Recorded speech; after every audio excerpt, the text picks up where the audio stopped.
Is it time? It is time for us to do what we have been doing, and that time is every day. We'll know in a very short period of time, but it looks like it could be something that will be not good. Believe me, not good. I see issue with that. And again, hey. You're not going to be able to insult your way to the presidency. That's not going to happen. I don't know who created Pokemon Go, but I'm trying to figure out how we get them to have Pokemon go to the polls. I'm Ted Cruz, and my pronoun is kiss my ass. So when you think about it, there is great significance to the passage of time in terms of what we need to do to lay these wires, what we need to do to create these jobs.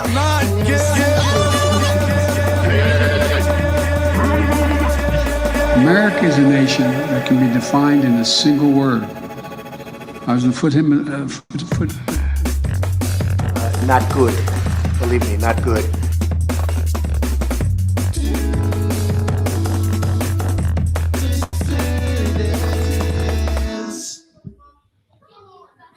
Hello, dissidents. Welcome one and all to a special Tuesday matinee edition of the New Dissidents podcast. Keaton Weiss here with Russell Dobular, of course. Hello. How is everybody doing today? Appreciate seeing all of you here on this afternoon show, our last regularly scheduled show before we depart for St. Louis. Little program note this week. We will be live on our channel tomorrow at 8 p.m. Eastern. And Misty Winston show will move to Thursday this week, Thursday evening. I guess they could do it at 7 if they want, or 8. I'll have to get back to you guys with a time. We'll announce the time tomorrow night on the show. But that's the program note for this week. We are doing, it's a pre-travel day for me, since I have to move the family to an undisclosed location while I am away in St. Louis. And then I'll be heading out on Friday as well as Mr. Dobular. So we are getting very, very close. So show tomorrow at 8 p.m. It'll be a short show, probably do about 4 segments, probably be, 90-minute to 2-hour affair. Won't be a full production, but we will show up for you guys and give you guys the news of the day, as we always do. And then Misty will be on Thursday night this week, and then we are in St. Louis for the next Russ will be there for 2 weeks, and I will be there for 2 weeks, man. I'm gonna be hitting all the museums. I'm gonna be like, why is this so woke? Yeah, yeah, right, exactly. Get some PragerU up in this bitch. Yeah, Russell's woke museum tour of St. Louis. Yeah, exactly. That should be should do that as a special report. Exactly. Yeah. Yeah, that'll be something. That would be pretty funny. That would be pretty funny. Like you're bothering all the security people. Yeah, right. Yeah, about the placards. Yeah, exactly. Yeah, running around harassing the staff. That'll be something. There's supposed to be a museum. We should do this actually if we have time. The Action Museum there. It looks really interesting, man. Like it's all of these very strange, almost like installations and, climbing, and it looks pretty cool. It looks unique. You go to a place like St. Louis, you want to find out what do they only have here? Right. That's no place else. Yeah, that sounds like a possibility. Should be a fun time, and we will obviously keep you guys posted. And the brewery, posted, man. We got to do the brewery tour. Anheuser-Busch, yeah, that's right. Anheuser-Busch is there as well. Lots to do and a movie to make, so that will be quite the week next and week. Apparently, I didn't know that the Dred Scott Courthouse was there. We're going to be doing that with Penny, right? Yep. So that'll be sort of part of the film, and we'll have some content from there as well. We'll be getting a tour of a lot of the historic landmarks and incorporating that into not just the film, but I'm sure into some of our reports. We will be doing some streams from St. Louis. Those will be abbreviated streams with some major stories of the day, and then some footage from the trip, obviously. And we'll be posting plenty of bonus content for our donors and our patrons as well. So plenty coming up over the next week. It's going to be quite the time. But it was quite the time yesterday in Washington, D.C., when Volodymyr Zelensky returned to the White House, back for more. It sure was, but it went a little more smoothly for Volodymyr this time. probably because of his change of attire. Everyone was very admiring of his sartorial choices this time around. That's right. So first, we'll take a look at a little NBC News report that summed it up. In a war, getting both sides to stop firing is just step one. Everybody around this table is in favor of peace. Today at the White House, leaders from across Europe meeting with President Trump and Ukraine's President Zelensky to discuss what a post-war Ukraine could look like. All of us want to finish this war. French President Emmanuel Macron and UK Prime Minister Keir Starmer on Sunday reaffirming their coalition of the willing would be ready to deploy a reassurance force once hostilities have ceased in Ukraine. Both leaders have signalled willingness to send their own troops. President Trump asked twice today if security guarantees for Ukraine would involve U.S. troops on the ground. Well, we're going to work with Ukraine, we're going to work with everybody, and we're going to make sure that if there's peace, the peace is going to stay long term. They are first line of defense because they're there, they're Europe, but we're going to help them out also. We'll be involved. An international presence in Ukraine could entail what European leaders have called a reassurance force, providing additional security to the country if and when fighting stops along the roughly 600-mile front line. The Europeans would provide some armed forces to give Ukraine an additional sense of security, but not necessarily march along the barbed wire of a kind of a hypothetical front line. Several NATO leaders today saying Article 5-style protections for NATO troops in Ukraine are on the table, though full NATO membership was not part of this round of public discussion. Under Article 5, an attack by Russia against one nation's forces is an attack against all. I really feel that we can, I think, with the right approach this afternoon, make real progress, particularly on the security guarantees, and your indication of security guarantees, of some sort of Article 5 style guarantees. In a statement, a spokesperson for Russia's foreign ministry rejecting the idea of NATO's troops in Ukraine, calling it fraught with uncontrollable escalation and warning of unpredictable consequences. On Friday, Putin warning European nations not to interfere in the peace process. They will not make any attempts to use some backroom dealings to conduct provocations to torpedo the nascent progress. Yet President Trump today saying Putin would make concessions on Ukraine's security. In a very significant step, President Putin agreed that Russia would accept security guarantees for Ukraine. Okay, so basically they're talking about and hoping for things that Russia has made it very clear they're not going to agree to. We'll talk a little bit more about that as we go. But this was pretty crazy. Look, say what you will about this White House. It's probably the most transparent and forthcoming White House, especially after Biden. So they actually streamed out Donald Trump's live reactions to the arrivals of the European leaders. So let's hear what he had to say. Okay, let's see who arrives now. This guy, they say he's the president of Finland, looking like the captain of a cruise ship. We need to get him a captain's hat later on. Okay, who the fuck is this guy? These Europeans all look like accountants. Yes, sir. I come to do your taxes. Okay, thank you, sir. Ah, the British Prime Minister, they say this guy is gay. I don't know if that's true or not. I just think he's a dork. Hey, this guy is definitely gay, and his wife is a man, and she beats him. Well, poor guy. Ah, Georgia Maloney. I love her.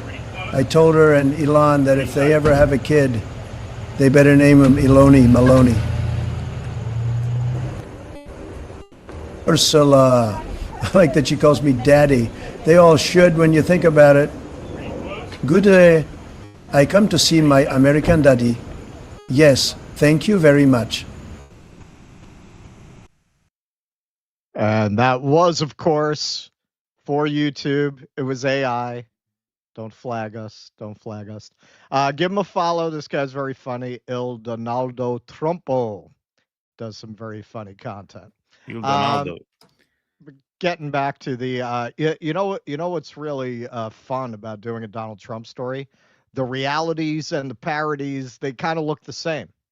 So you might remember that Zelensky got dressed down for wearing a kind of gangster rap tracksuit the last time he came to the White House. His kind of characteristic outfit wasn't specific to Trump. He dressed the same way under Biden.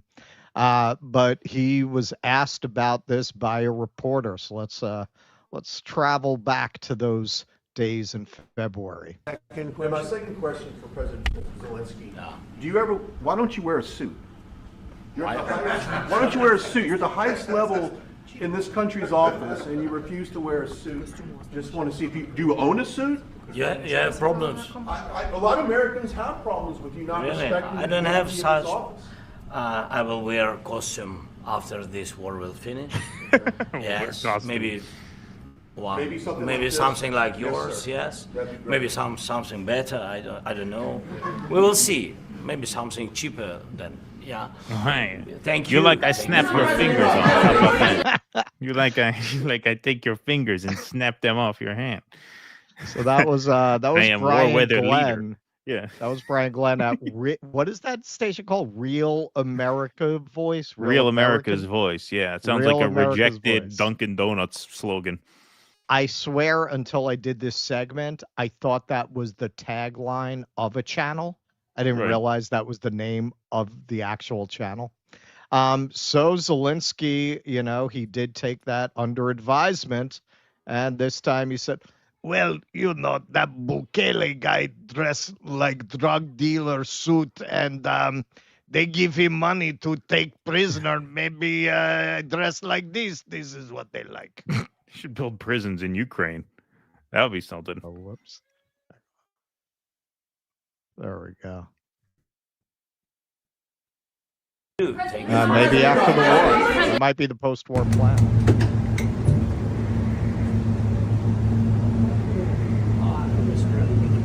Look at him. All black suit. President Trump, showing your message to the people of Ukraine as world leaders gathered here today. We love them.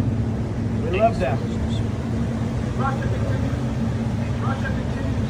attacks in defending Kharkiv. Thank you very much, everybody. President So here's the sequel. Same reporter, Brian Glenn, to his credit, acknowledged the change.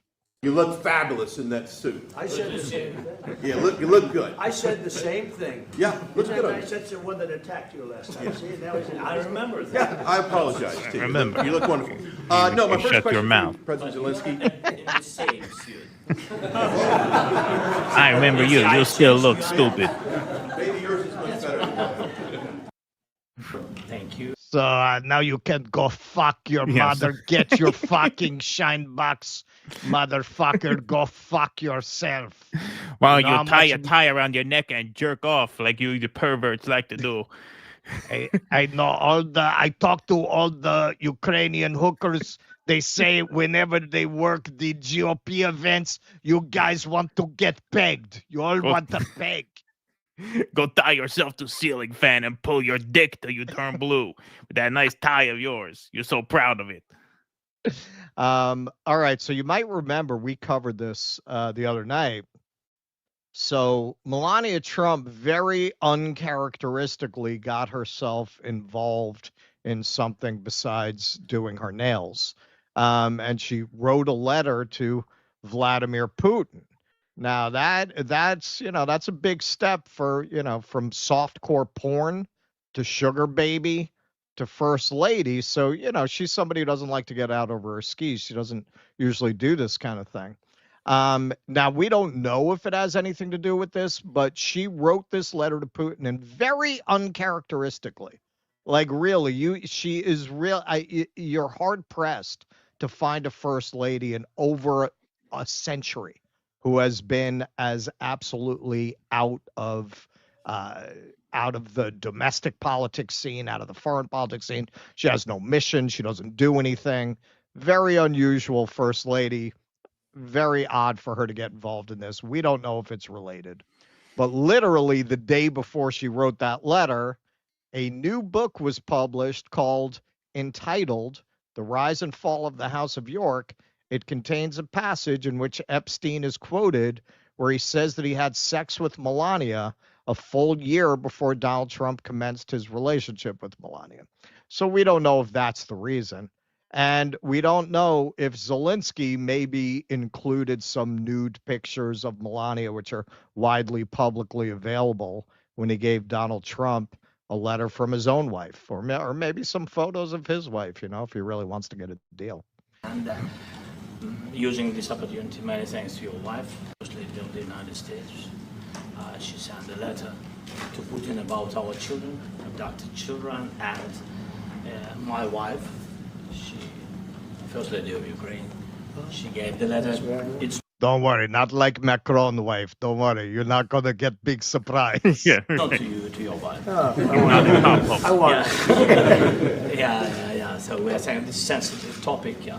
Yes, please. And legal. Okay. So now he talks a little bit about the voting situation here in Ukraine, and Donald Trump he likes the sound of this. So you say during the war you can't have elections. So let me just say 3.5 years from now. So you mean if we happen to be in a war with somebody, no more elections? Oh, that's good. I wonder what. To work on that. He likes that idea. Now, I just want to point out here. There's a really good example of how dishonest the libs are in the way they react to these things and process them. This call to activism. What the fuck? Trump jokes that Zelensky canceled his elections during the war. See, that's the headline that they run past. That Zelensky canceled the elections. They run past that. Suggests in 3.5 years he should do the same to remain in power. First it's a joke, then it's reality. History has shown the script before. Hang on, motherfucker. So you're telling me that you think that would be horrible if Donald Trump were to have a war and suspend elections, but you also think that Donald Trump is a traitor for trying to make peace and stop funding a war in Ukraine. Which is it? And as Glenn pointed out, a lot of people might say, particularly libs who are sympathetic to keeping this war going, well, he's doing it because it's a war. Normally, he's a Jeffersonian Democrat. No. Here's Glenn. In February 2021, more than a year before Russian troops entered Ukraine en masse, the inspiring Democrat, President Zelensky, banned 3 popular opposition TV networks by accusing them of spreading Russian disinformation. It'd be as if Biden banned Fox or Trump banned CNN. So you want to talk about, there's a lot of talk about Trump derangement syndrome. Usually people who use that phrase, what they mean is you don't suck Trump's dick, so you have Trump derangement syndrome.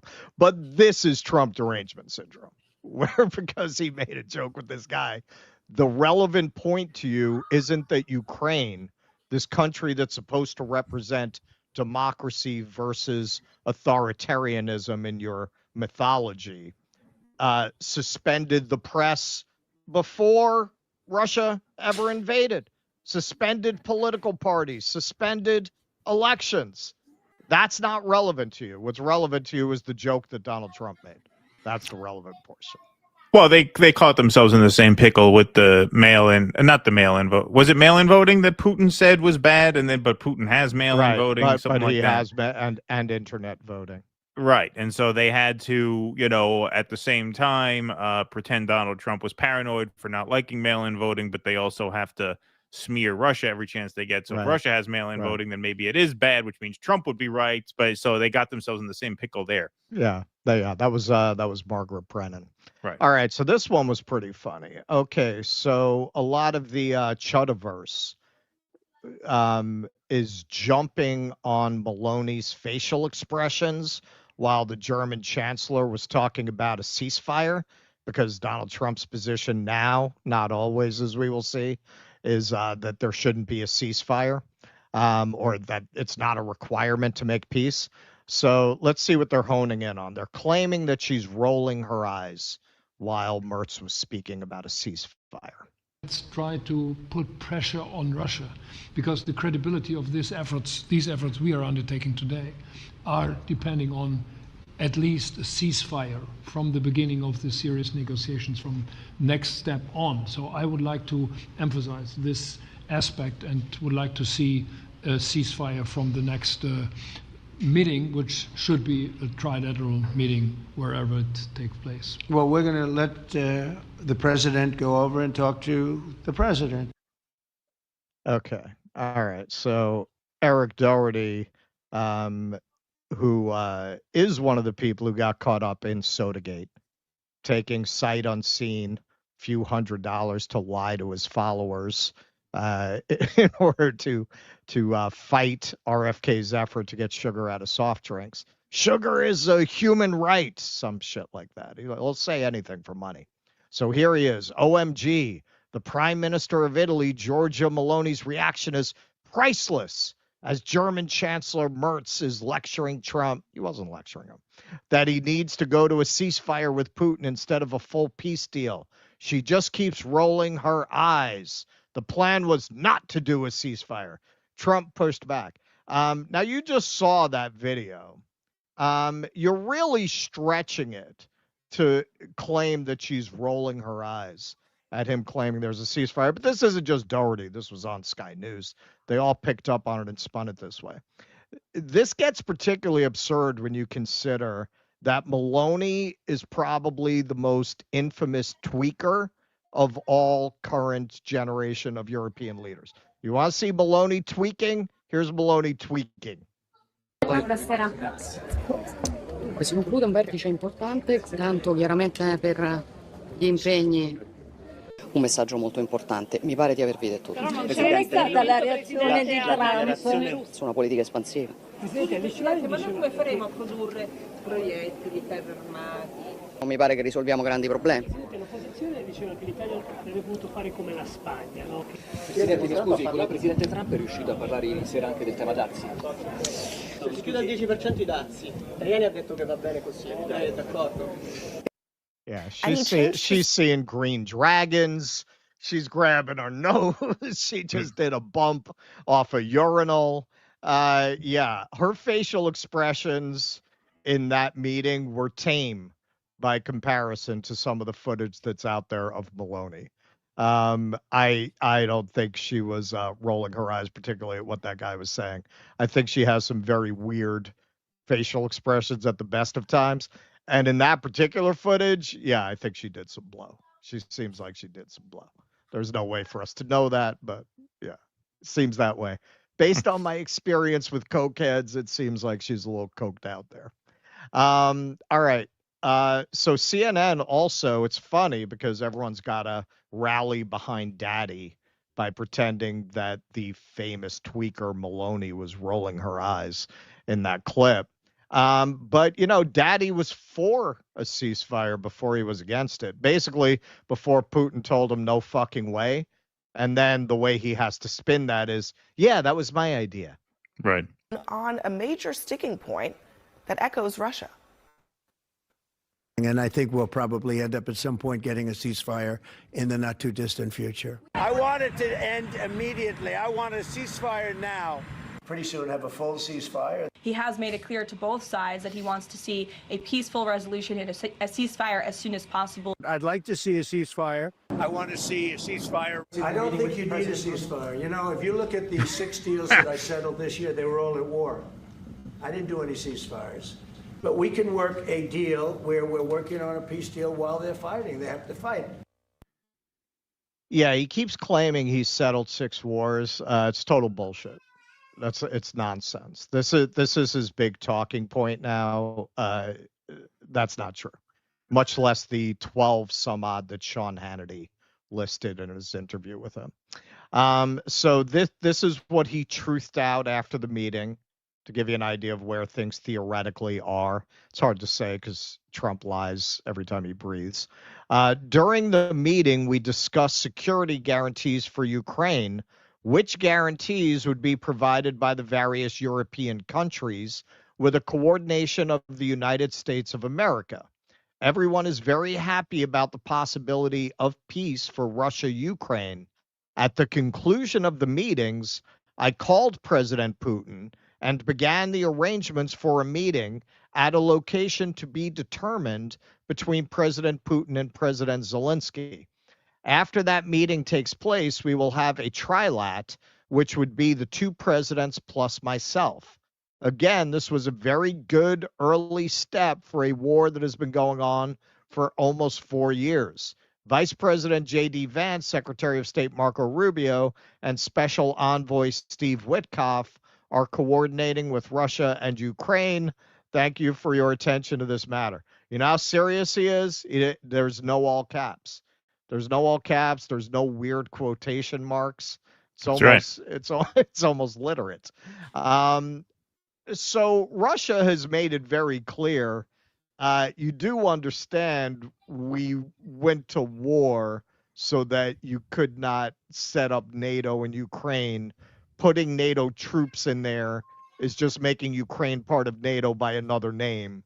That's not happening. That's why we went to war.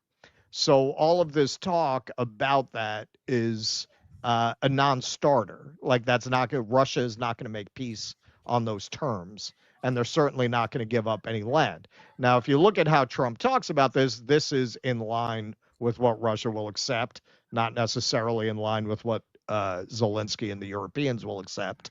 A land swap of some kind. If that land swap means Russia keeps everything they have, that's pretty much what Russia's terms are going to be. And let's not forget, we could end this at any time by just cutting off the money spigot. Cut off the money, cut off the weapons. That's it. War is over. The military-industrial complex is running this shit. They're not going to agree to that. Frankly, when you look at what Trump in coordination with the Europeans are talking about, it's hard to see how you would get to any kind of peace. The two sides are too far apart. Tragically, you probably wind up with Ukraine losing more territory and then eventually being forced to the peace table, or very dangerously, we might just refuse to lose, man. And at that point, you've got World War III. It's hard to see based on these conversations where everything that the Europeans and the United States are asserting are things that Russia absolutely will not do. The only way you might be able to get out of this is if you give Ukraine, it seems like Russia might agree to security guarantees, Article 5 security guarantees, that if Russia attacks Ukraine again after this, then they're at war. But Russia would probably want, as part of that treaty, an agreement that Ukraine will remain neutral, will not join NATO. They'd probably want some kind of demilitarization of Ukraine. And at that point, yeah, you might get an agreement. But the Europeans would have to back down, as would Zelensky, on 90% of what they want. Yeah, you could end this if you pretty much meet Russia 90% of the way. Yeah, perhaps. I mean, it's tough to say. I don't know if they would go for that, because when you talk about a security guarantee, you're essentially talking about, absorbing them into some sort of Western alliance type orientation, right? Even if they're not part of NATO, right? They would have to demilitarize, right? In order to make that something that I think Russia might. Well, that's what I'm saying. That would have to be part of it. Yeah, they would insist that Ukraine demilitarize, and they might decide, well, okay, if Ukraine will demilitarize, you'll agree not to put it in NATO, no NATO troops on the ground in Ukraine, no Western forces in Ukraine, borders stay where they are now, we absorb this land, we absorb the Crimea, that's done. Then they might throw the bone of, okay, you can give them a security guarantee. Possible, yes. Do you have any more? I have the B part of it, but do you want to do chats? Or? Yeah, we can go right in here. I'll take a couple of chats here. Eric Husso, Linda Carter was way hotter. Wonder Woman. Thank you, Eric Husso. Appreciate that. Killer Hitton says, I have nothing trenchant to say today, dirtbag, so I'll tell you that other than my two cats, you're the only living beings that I sort of trust. Here's $1. Yep. Thank you, Hillary Hinton. George not only gave us a Rumble rant, but gave 10 memberships. Seems like he gifted 10 memberships. So thanks for making it rain, George. Appreciate that very much over there. We actually have a little bit from Haifa that we're going to play later in the show today from your neck of the woods there. Furrow Squeen says, even I would have been a way hotter woman, and I'm really overweight and look like I've had my face set on fire and put out with a shovel. Oh, don't talk yourself down like that, Furrow Squeen.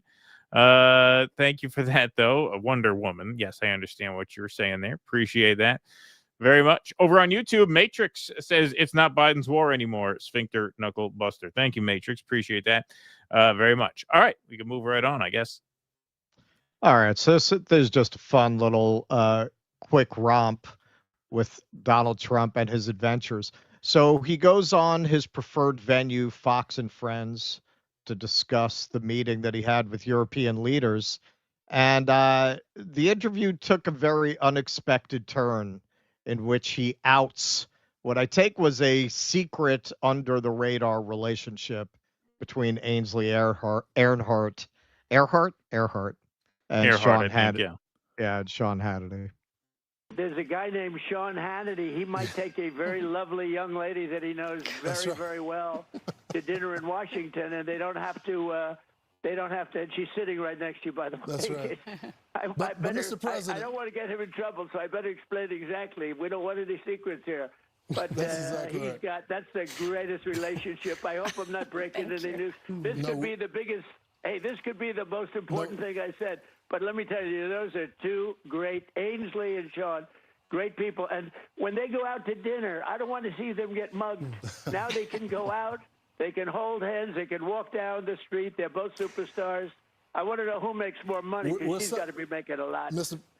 President, we're so happy for them. But on a serious note, Mr. President, when you have those world leaders, because this is the topic of conversation for the whole world, when you had them sitting in front of you, did they Yeah, but he wasn't done. He wasn't done. Like a normal person would sense that she wants to crawl out of her skin on that couch, and he just shouldn't bring it up again.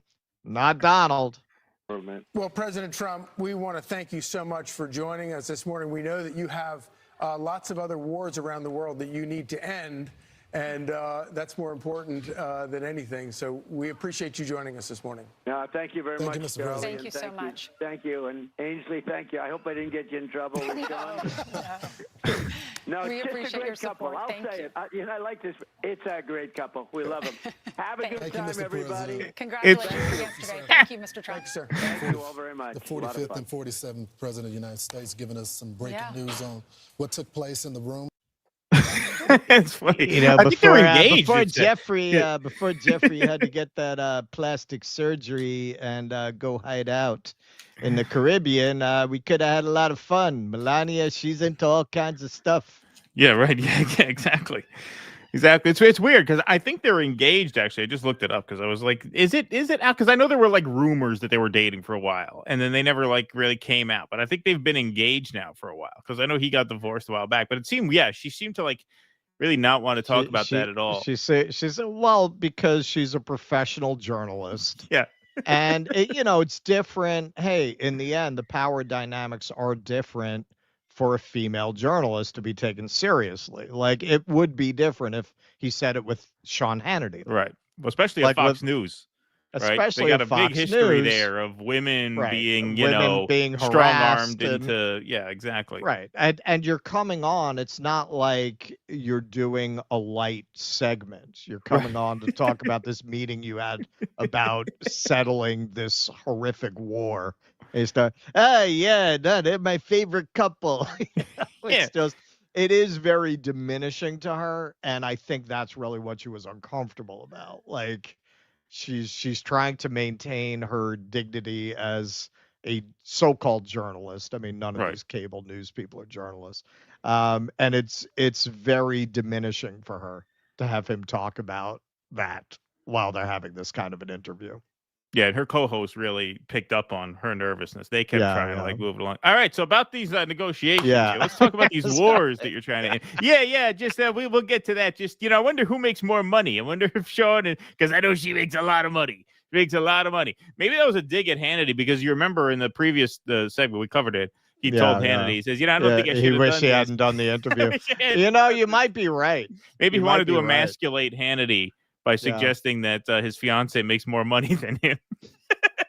as a little subtle fuck you to Hannity. That could have been his motivation there. That seems like something Trump would do. She has things that vibrate in ways you never saw. You should come spend the night at the Lincoln bedroom. She has toys. She has toys. I never even heard of toys like this. She showed them to me. I said, "Wow, they make that where you're from." Yeah, that seems like a very Trump-like move to be like, you know what? I'm going to emasculate Sean Hannity by flattering his fiance and suggesting that she is the breadwinner, even though Hannity's been in the business for decades. She's got to be much younger than him. Much younger than him, I would imagine. Like at least 20 years. I would think so. That's honestly what I don't understand. She's smoking hot. She's young. I'm sure she makes plenty of money. What the fuck's she doing with that guy? He's dumb as a box of rocks. Like, why would she be like? I could understand if he were like this really brilliant, charismatic guy. Right. The guy is like a fucking thumb with a toupee.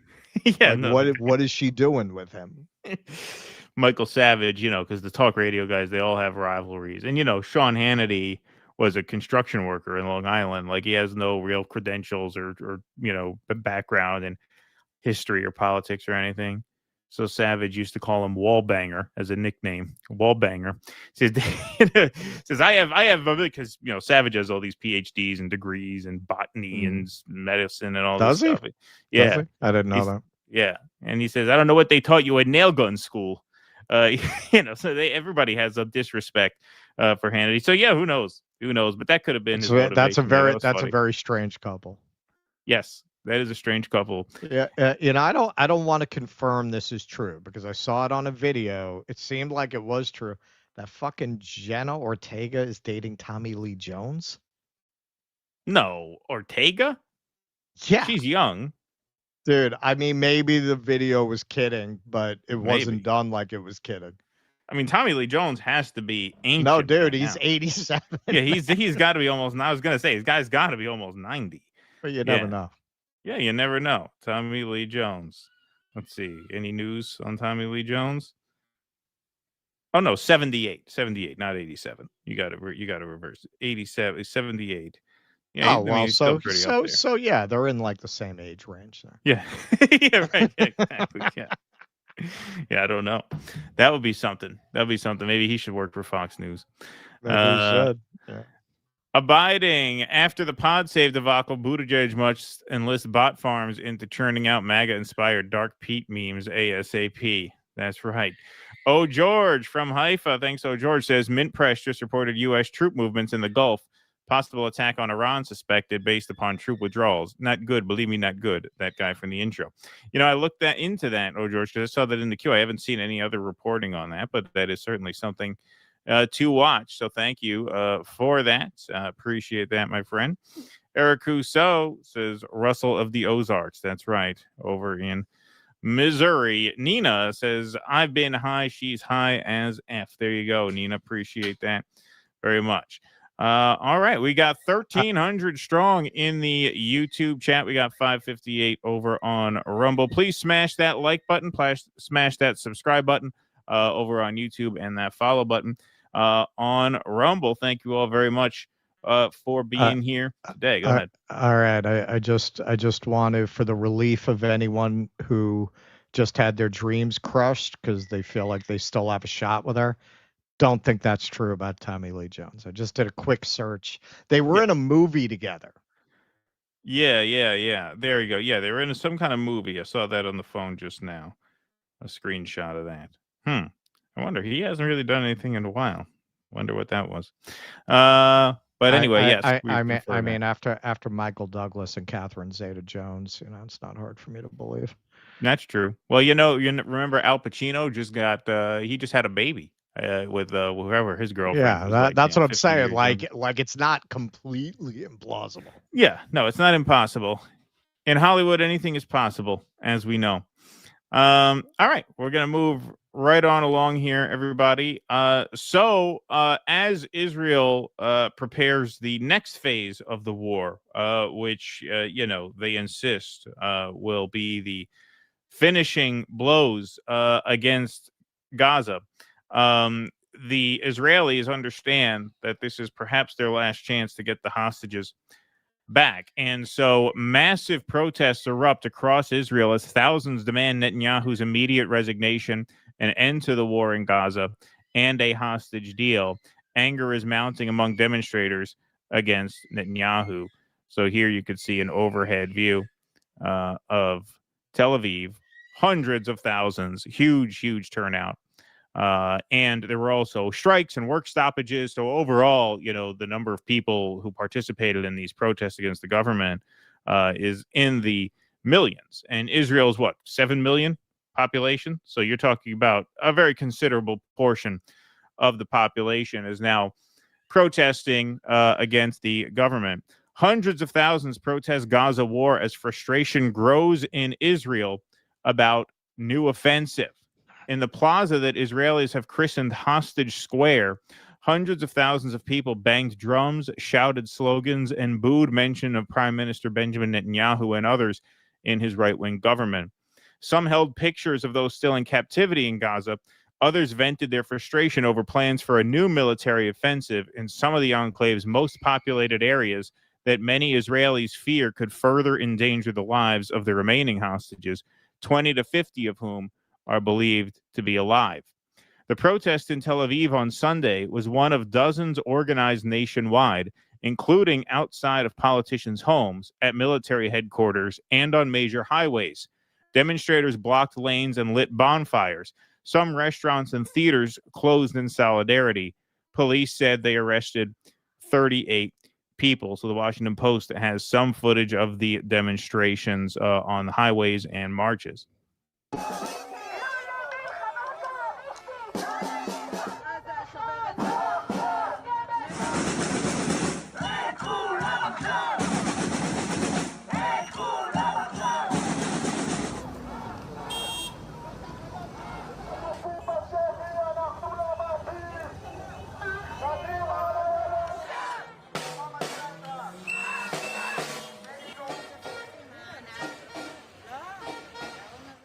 So you saw one sign there, never again is now, though polling wise, it still constitutes a very small minority of Israelis who seem bothered by the forced starvation of the Palestinians. You are seeing more of them start to vocalize that, as we will see as we go on. Many of the speeches, signs, and prepared videos appeal directly to President Donald Trump in English, pleading with him to compel Netanyahu to seal the deal with Hamas, who, by the way, just agreed to a ceasefire term, and now they're going to try to get Israel to agree to it as well, but it doesn't look like that's going to happen from everything we know so far. The prime minister and his top officials poured scorn on Sunday's demonstrations. Those who today call for an end to the war without defeating Hamas are not only hardening Hamas's position and delaying the release of our hostages, they are also ensuring that the horrors of October 7th will be repeated, the prime minister told his cabinet on Sunday. Okay, so understand, if you here in America still believe that line of bullshit, understand you are more brainwashed than most Israelis at this point, because most Israelis understand that it is Netanyahu who is delaying the release of the hostages, denying hostage release exchange after hostage exchange, and then breaking the longest ceasefire of the war before it entered phase 2, in which more hostages were due to have been released. So here is Bezalel Smotrich, who tweets out from his account, chiding the protesters. The people of Israel wake up this morning to a toxic and harmful campaign that plays into the hands of Hamas, buries the hostages in tunnels, and tries to bring the state of Israel to surrender to its enemies and endanger its security and future. Again, the brazenness with which these people will lie, not to us, not just to Americans apparently, but to their own people as well. That is just, Orwell wouldn't even write that. He would think, you know what, that's too much. No one would buy that. Who is literally trying to bury hostages in the tunnels? It's the Israelis who are carpet bombing Gaza. That's how to bury hostages in tunnels. Most of the Israeli public now understands that a ceasefire and a hostage exchange is the way to get them out. But no, they are sticking to this. They are sticking to this because now is their chance to finish the job, and that's what they are intent on doing. As it looks right now, despite a campaign of millions and a crazy buildup by irresponsible media and a series of self-interested political actors, the campaign, thank God, is not gaining traction and involves very few people. Again, just the brazenness with which they lie. You had hundreds of thousands in Tel Aviv alone. Israel's a country of what, 7 million people? Right. So 300,000 people. That's like 1 in every 20 people in the country are coming out just in Tel Aviv. Not to mention the work stoppages, which involved hundreds of thousands more. Altogether, you have almost half the country participating in this protest in one form or another. But this guy says, nah, these are just self-interested political actors. It's not gaining traction. It's very small. The state of Israel is neither standing still nor striking nor succumbing to all sorts of bombastic slogans they're trying to sell us. In total, just a small number of people who chose to disrupt the daily routine of Israeli citizens and block their way to work.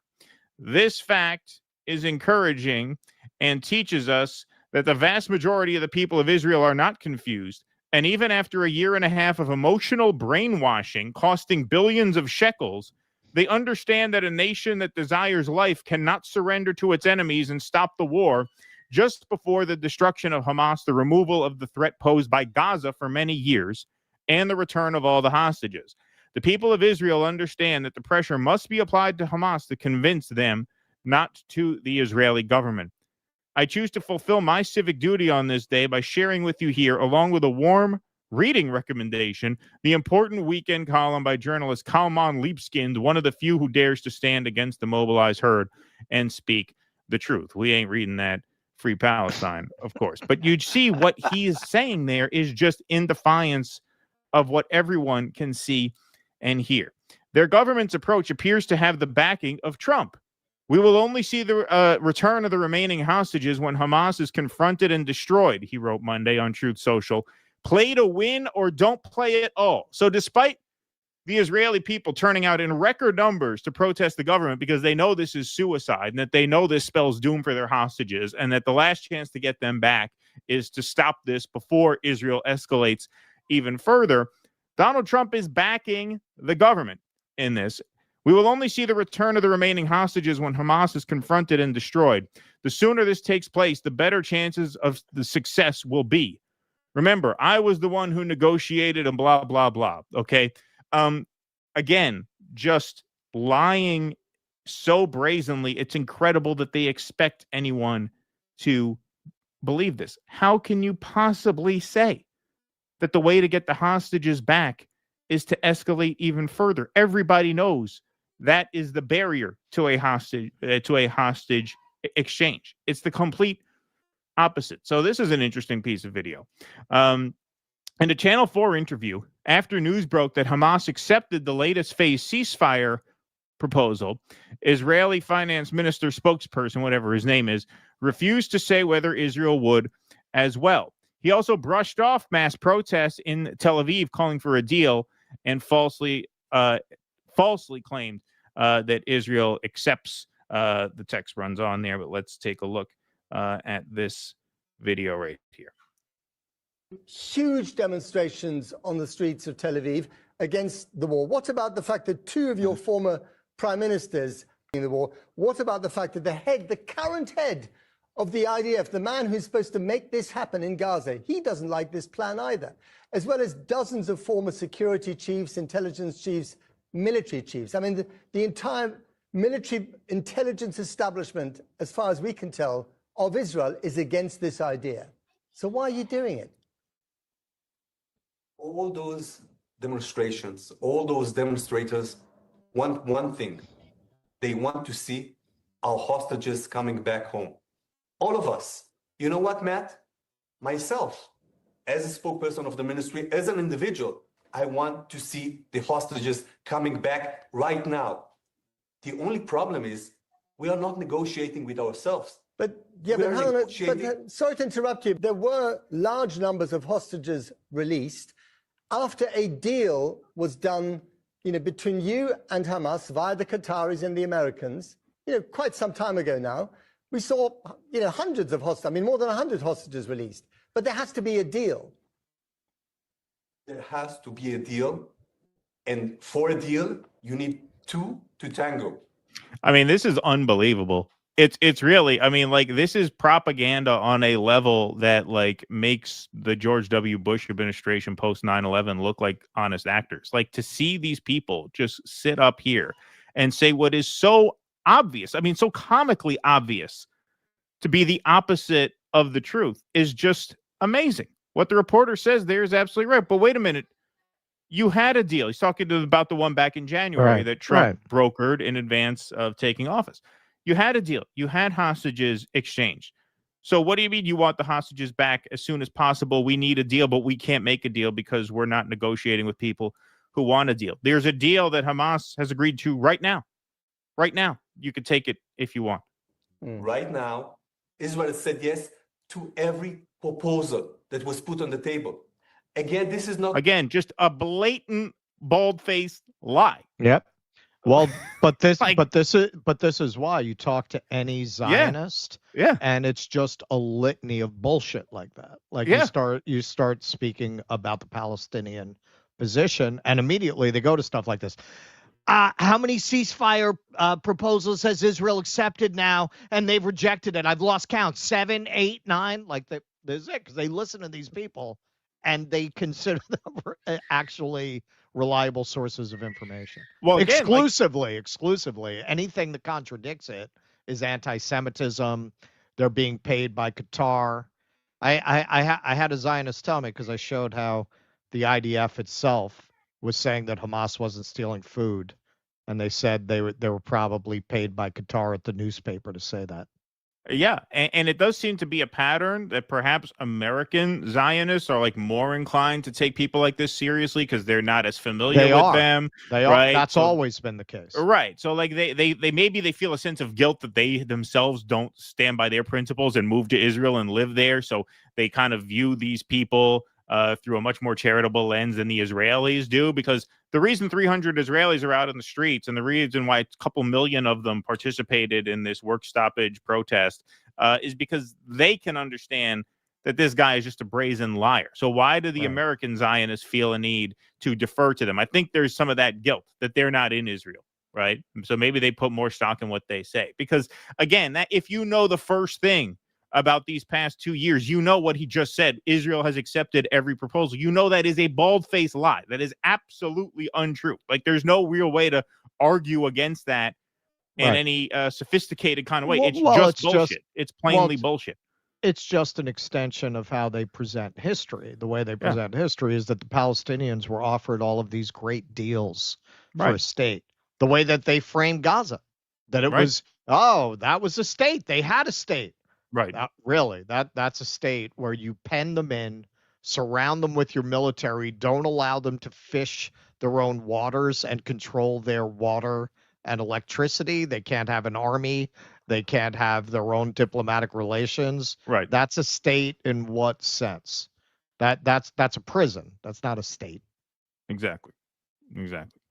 Let's keep going. Me speaking. This is the United States of America. This is Steve Witkoff saying. This is the president of the United States saying Hamas is not willing to budge. So if you have one side that is willing to have a negotiation, one side that is willing to have a ceasefire, one side that is saying yes to a proposal, and the other side is keep saying no, or spreading this smoke screen, what other option do you have? There was also a deal on the table at the beginning of the year. That seemed to work quite well. No. And then they went along with the deal, and then you broke the ceasefire. Israel broke the ceasefire. We did not break the ceasefire.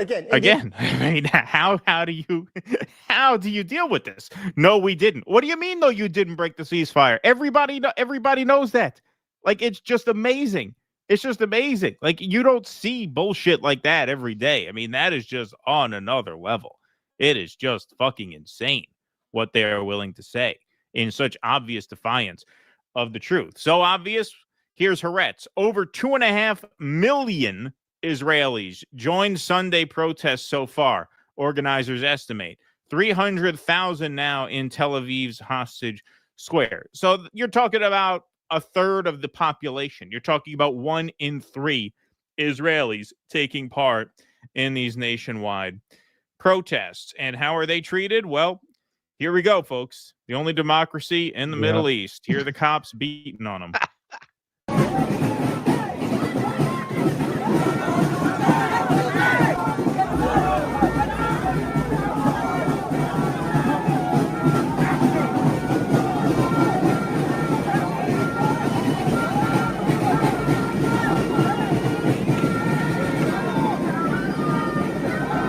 Kind of looks like a pro-Palestine protest here, does it not?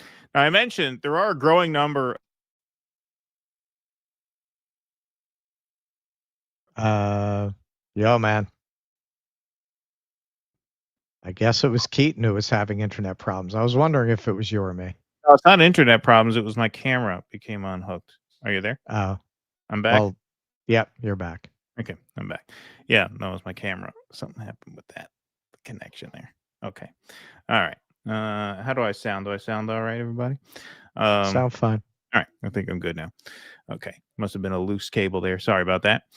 So I mentioned, there have been, a small but growing number of Israelis who are starting to speak out morally against the forced starvation of the Palestinians. This one caught my attention because what did we see in Russell's Jerusalem Day report? The purple-shirted Israelis were the ones who protected Arabs from the maniacs who would throw things and kick and spit and punch them.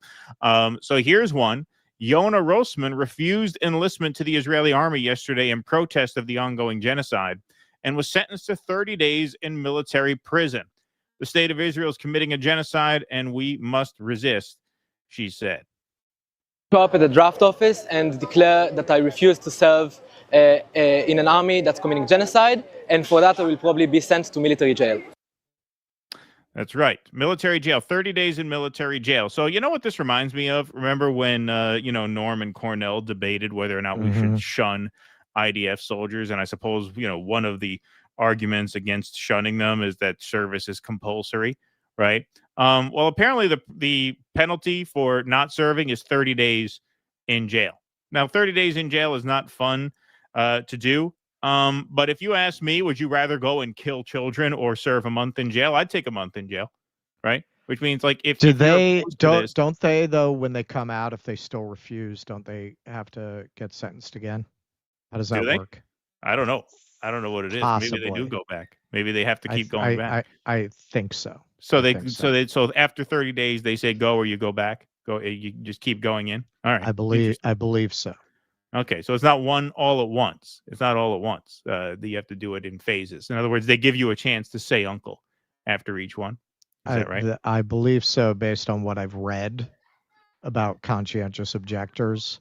Like you have an initial, and I think like the sentences get longer.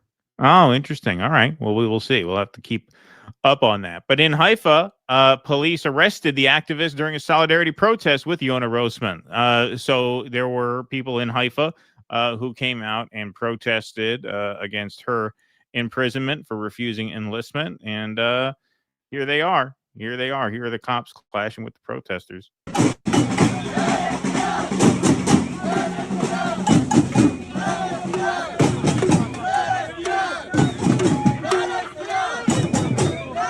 Oh boy.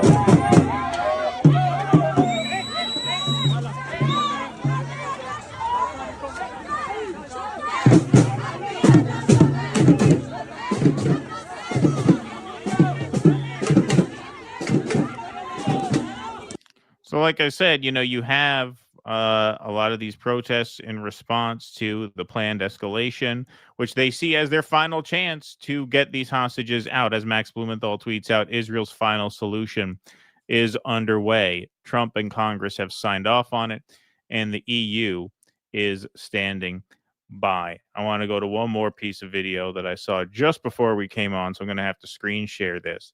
But here is a Jewish protester in Tel Aviv Israel is doing now a Holocaust in Gaza worse than the German Nazis did in 1942 to the Jews. So this was a pretty powerful piece of video from one of the Tel Aviv protesters. So let's take a look at this right here.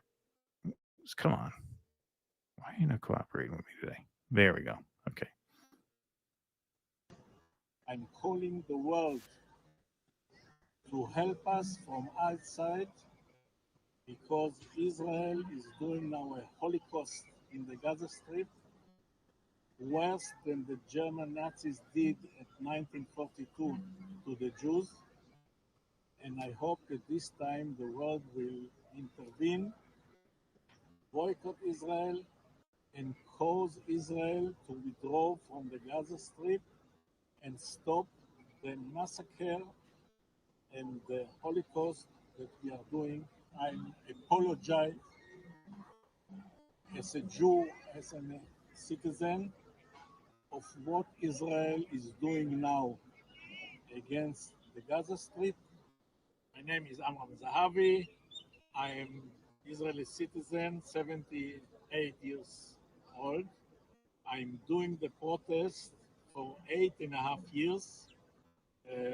I got arrested, they beat me, they put me in jail, they stepped on me with horses. But one thing they cannot do, they cannot stop me of talking against the evil of the Israeli government and the IDF. So there's one of what? I don't know.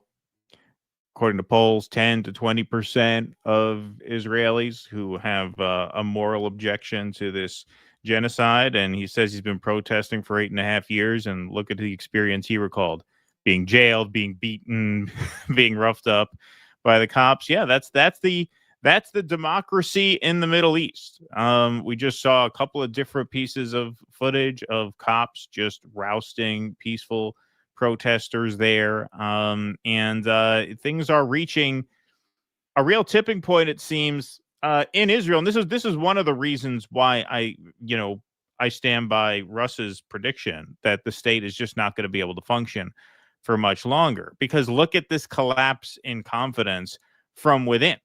We're going to do a piece, I think, tomorrow night where Russ pitched about how, in Israel, there are sort of pockets of communities adopting this sort of like hipster aesthetic,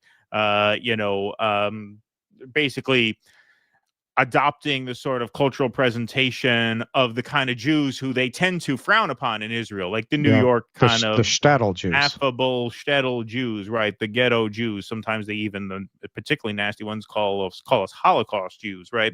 Yeah. Because I think they're starting to see just how terrible things are going to be for Israel long term because of the moral stain that they're not going to be able to rub off. And I think that's why you're starting to see some more Israelis speak out against this, because they understand that the project is doomed. And at a certain point, okay, going to show up at the draft office and if you're someone like this who is a conscientious objector and who recognizes it's a genocide, at what point are you just going to leave?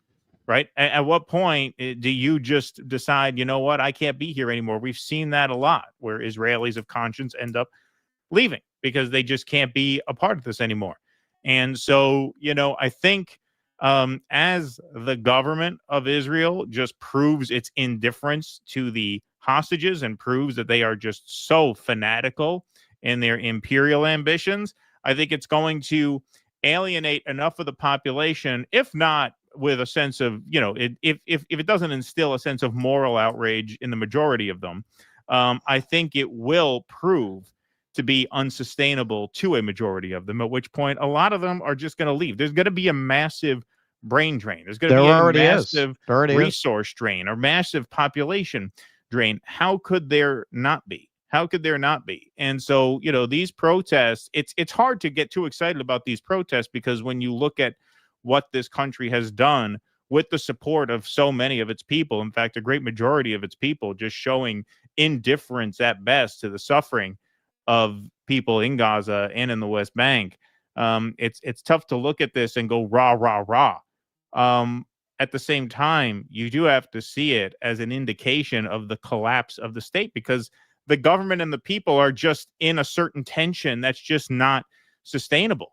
Because through all this, the other thing you have to remember is because Netanyahu is himself a criminal who was on trial prior to October 7th, facing jail time, expulsion and jail time, he is now beholden to people to his right, which makes it even more difficult for this cohort of Israelis, which is now about half, who want the war to end. It's impossible for them to get a foothold in terms of like actually having a say in the policies of the government. That creates a level of instability that I think is going to be too much for the state to sustain. And that, I think, is the main takeaway of these protests, is you just see the tension boiling over. And what happens when they go through with this plan, as Max tweets out, and all the hostages end up dead?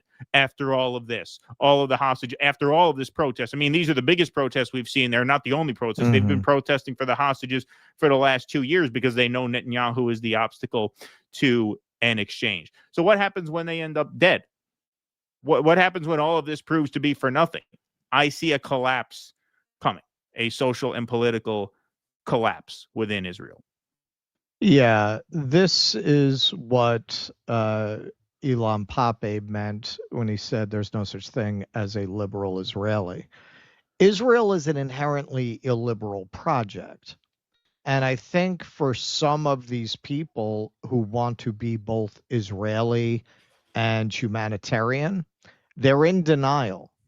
In the end, all the decent people who live there are going to have to realize that this was a terrible mistake, that this whole project was a terrible mistake, as most Jews thought it was until after the Holocaust. This is why Zionists, they don't like to talk about this, and certainly some people take this beyond to validate views that we wouldn't endorse.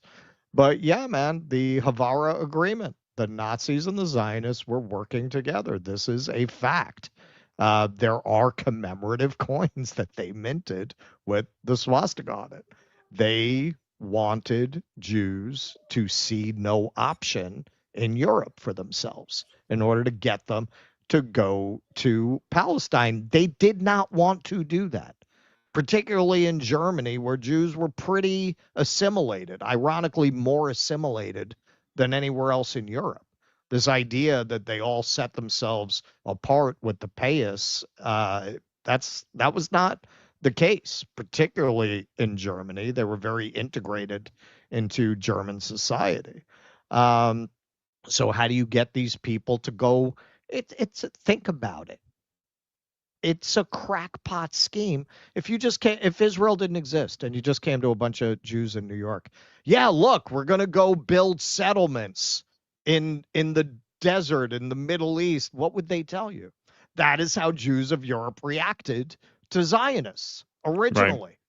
They had to scare the living shit out of them. Now, where I say views we don't endorse, I don't believe they created the Nazis, but I think they saw an opportunity there to get people, a population that didn't like this idea, to go along with it. Oh, of course. Yeah. And indeed, they went along with it after the Holocaust, but the majority of Jews were originally against it.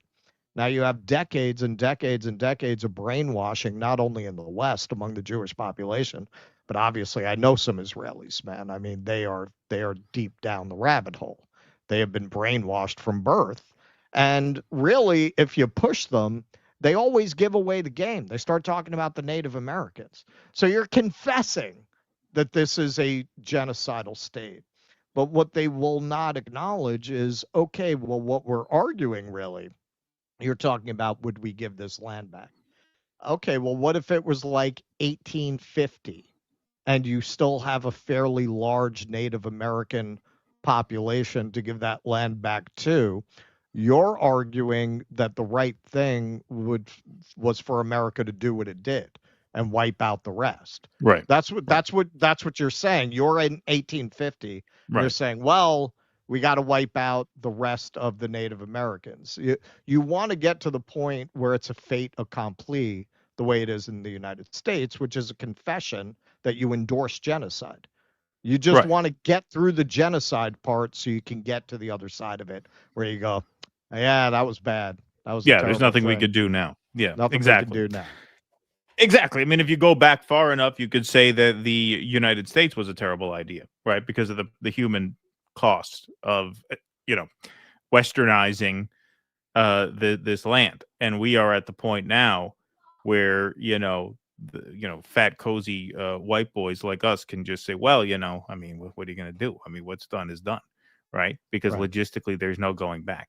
And Right. and they are at a phase of this where there could be a reconciliation. There still could be an undoing, just like there was in South Africa. Now, just as in Right. South Africa, that reconciliation process is long and it's difficult, Right. and there's a lot of pain to work through there. But they're at a point where it is still possible if they have the will to do it. But as you mentioned, they don't have the will to do it. They have the will to finish the job and then look back and say, oh, that's too bad. And then 4 or 5 generations down the road, this will all be taught in the history books. Exactly. Right. Well, that's what you get. I tell you, when I went to Australia, it was really remarkable to me because we went to this outdoor classical music concert, and they open it with a Aboriginal ceremony with an Aboriginal medicine man doing the smoke ceremony with music. That's what they want. They want where they could send some Palestinians to do a traditional folk dance and show how much they respect their customs. Exactly. Killer Hinton says, thanks to O. George, who is a subscription gifting Jag again, who is on a subscription gifting Jag again. Yes, I saw that. Also, Vampire Diaries ain't no Buffy, but Damon Salvatore is almost as great a character as Spike. There, I said it. Thank you, Killer Hinton. It was a little not in my age range, the Vampire Diaries. Virtuoso, thanks for the $5, says, I regret letting Macron give Maloney my number. I sold her a bad batch and could end up like Uma Thurman in Pulp Fiction. My bad. Thank you, Virtuoso. Appreciate that. You guys should hit up McGurk, says Healing Tarzan while you're in St. Louis. Great live Irish music and best Guinness outside of Ireland. Oh, interesting. I had not heard of that. That's place. good to know. McGurk's. All right, I'll look that up. Thank you. Appreciate that. That sounds fun. Mark Pugliese. Tommy Lee owns the rights to Blood Meridian. That book needs to be made into a movie. Yeah, I never read that one. But yeah, the Cormac McCarthy stuff translates very well to the screen. So yeah, that would be a good one, perhaps. By the way, worldwide Gaza solidarity strike this Thursday, the 21st.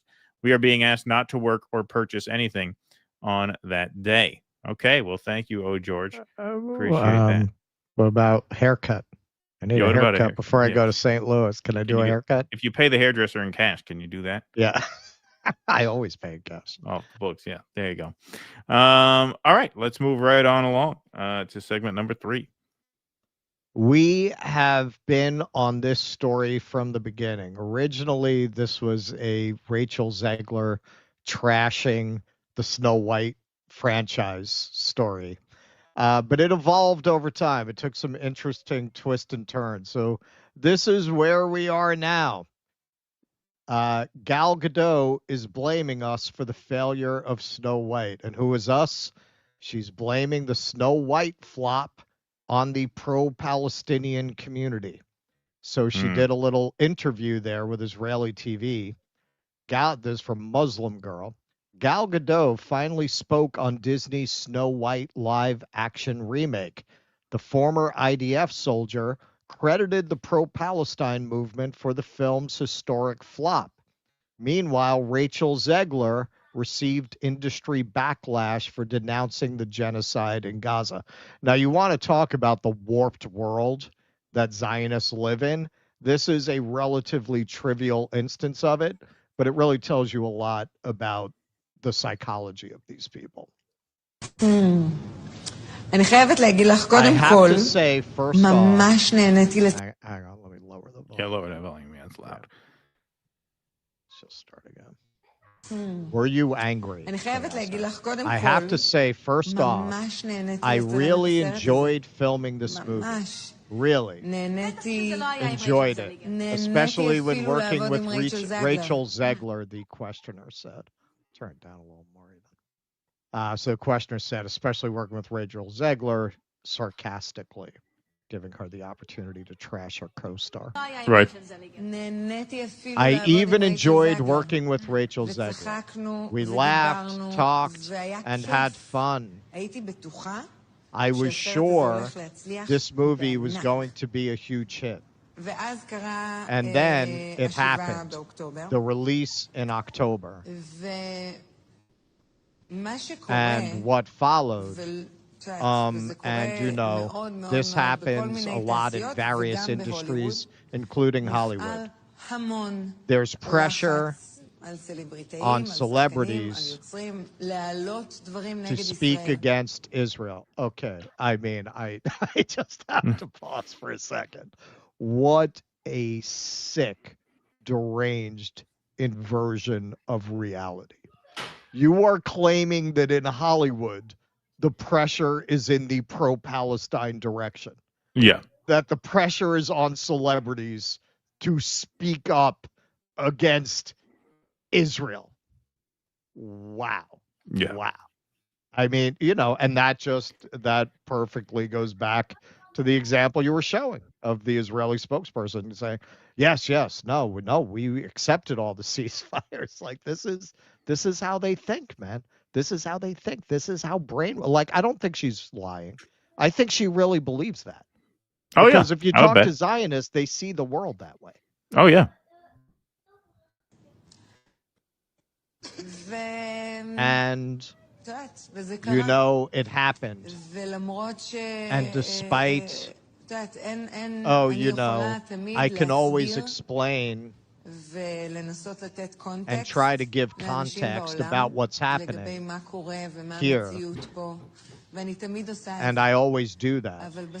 But in the end, people make their own decisions. And I was disappointed the movie was so affected and it didn't succeed at the box office. But that's how it goes. Okay.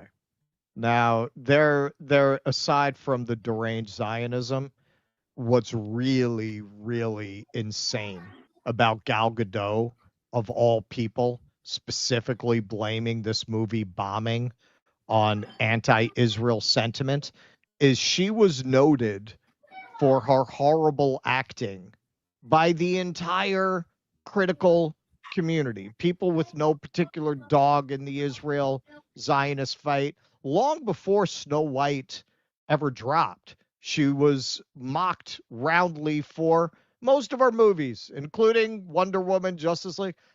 Kal-El, no. She's infamous for being an awful actress. So this is from the hashtag journalist. Gal Gadot tells Israeli journalists that Snow White flopped because of the pressure on celebrities to bring up things against Israel rather than her terrible acting. So breathtakingly bad. Now, the movie had other problems, and we'll talk about some of them. But here's a supercut of Gal Gadot's brilliant thespian skills. I remember you being this opinionated. Magic mirror on the wall. Who is the fairest of them all? Pies are luxuries. They don't need luxuries. It confuses them. What did you say? She was channeling some of the work she did with the IDF for that scene. That was actually a little better there. Remove his coat and boots and bind him to the gates to freeze. Go on. Speak to your people. Your pies and your wise words. What will you tell them? That you've made them dessert? No! Are you against me too? Are you? Yes or no? You dare to disobey me? In fact, I find it quite amusing. Telling me to play nice. I know her. I think you mean you. I think it's time for Snow White and I to have a little talk. As a matter of fact, I believe it is you who's looking for me. Delicate, elegant, exquisite. You lie!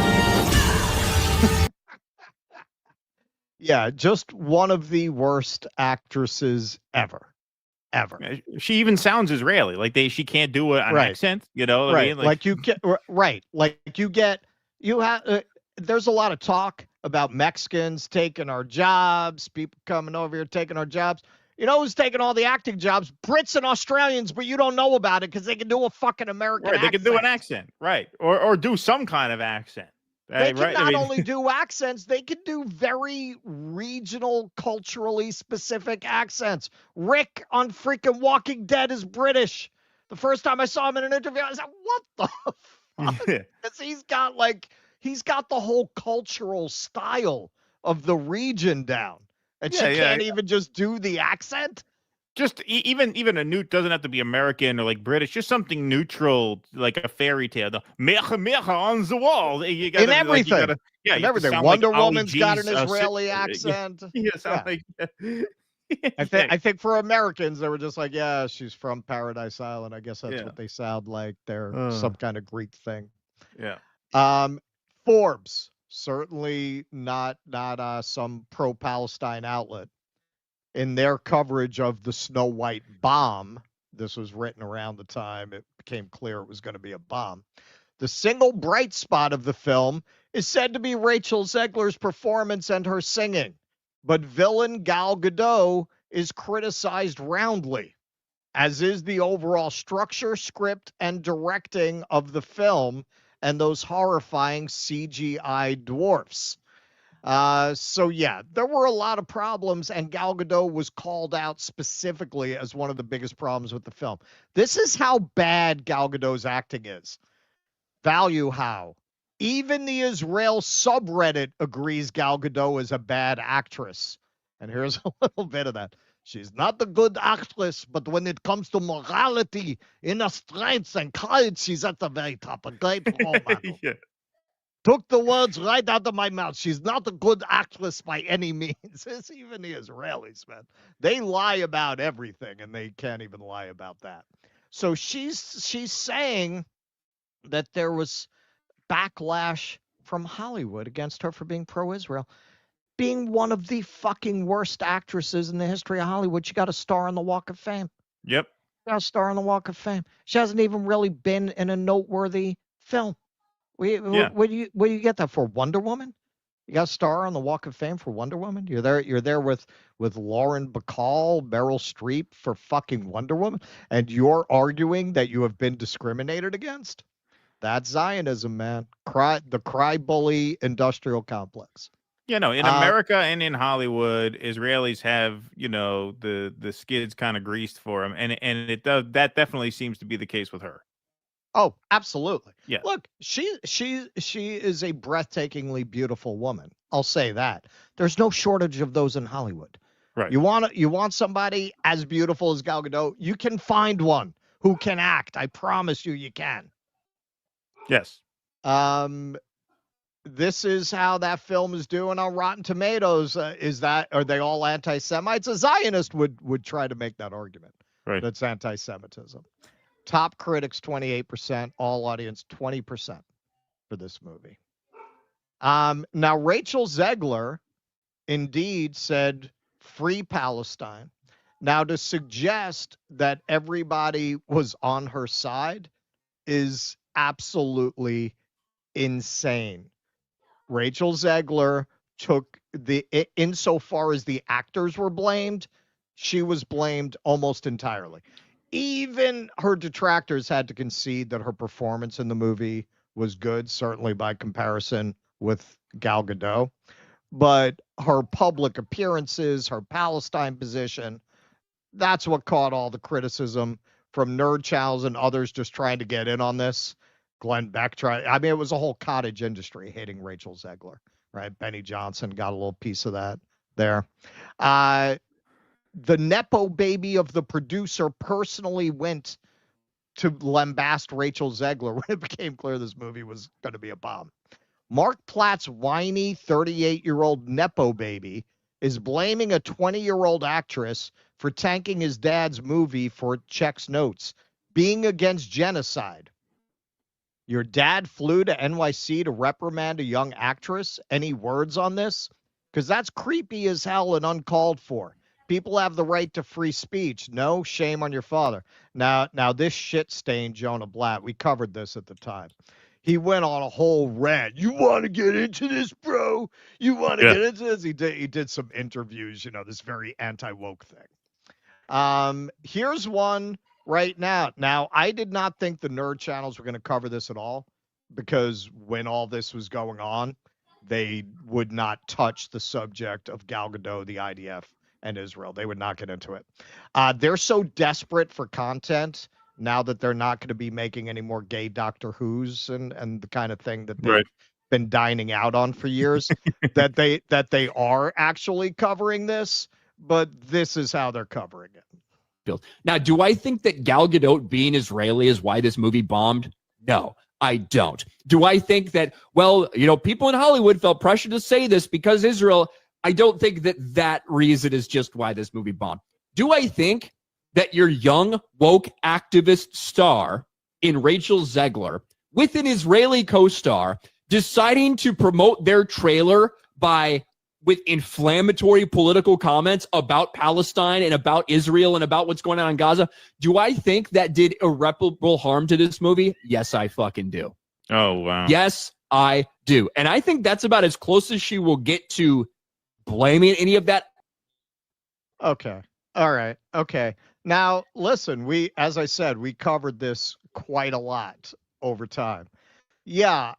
If you want to get away from the Palestine-Israel thing, Rachel Zegler literally trashing Snow White right down to trashing the ride. Did that hurt the movie? Sure. Yeah, I'm sure it did. It had, among various other things, it being a terrible movie being the principal one. I think in the end, why did it bomb? It was a bad movie more than anything else. But if you're going to argue that her position on Palestine cost ticket sales, which I'm sure it did, what about this? That's not activism. That's not activism. Gal Gadot went and took an award in the lead into this movie. This was not very long before the movie premiered, from the ADL, which even people who are sympathetic to Israel consider an extremist organization. What did she say at this award ceremony? Again, this was not long before Snow White opened. This was in March. Here's the thing. However much you tried to avoid it before, even if speaking up wasn't really your thing, none of us can ignore the explosion of Jew hatred around the world anymore.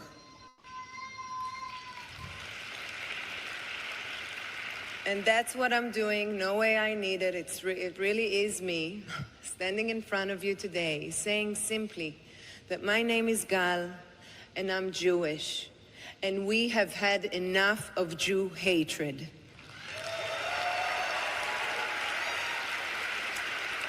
We will confront anti-Semitism, we will call it out, but we will never let it not only defeat us, but define us, because our love is stronger than their hate.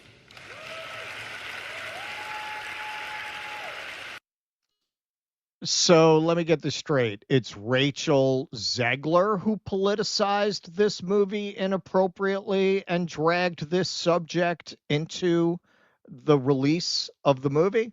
But that's fine. That's okay. All Rachel Zegler did, as far as this in particular goes, was tweet "Free Palestine."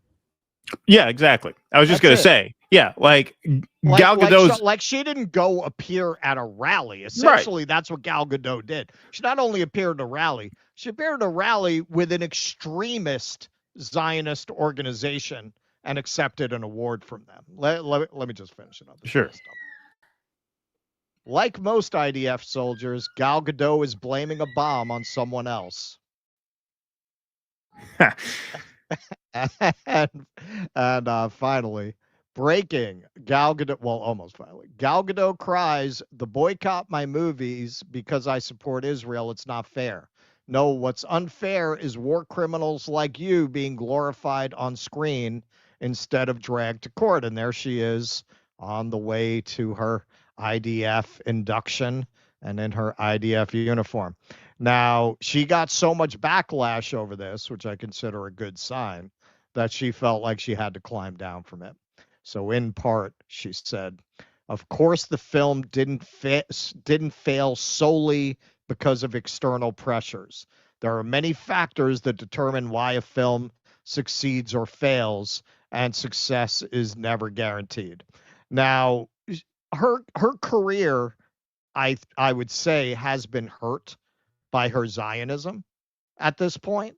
But it's also been hurt by her terrible acting. I mean, the irony here is both her and Zegler are pretty much not going to work anymore.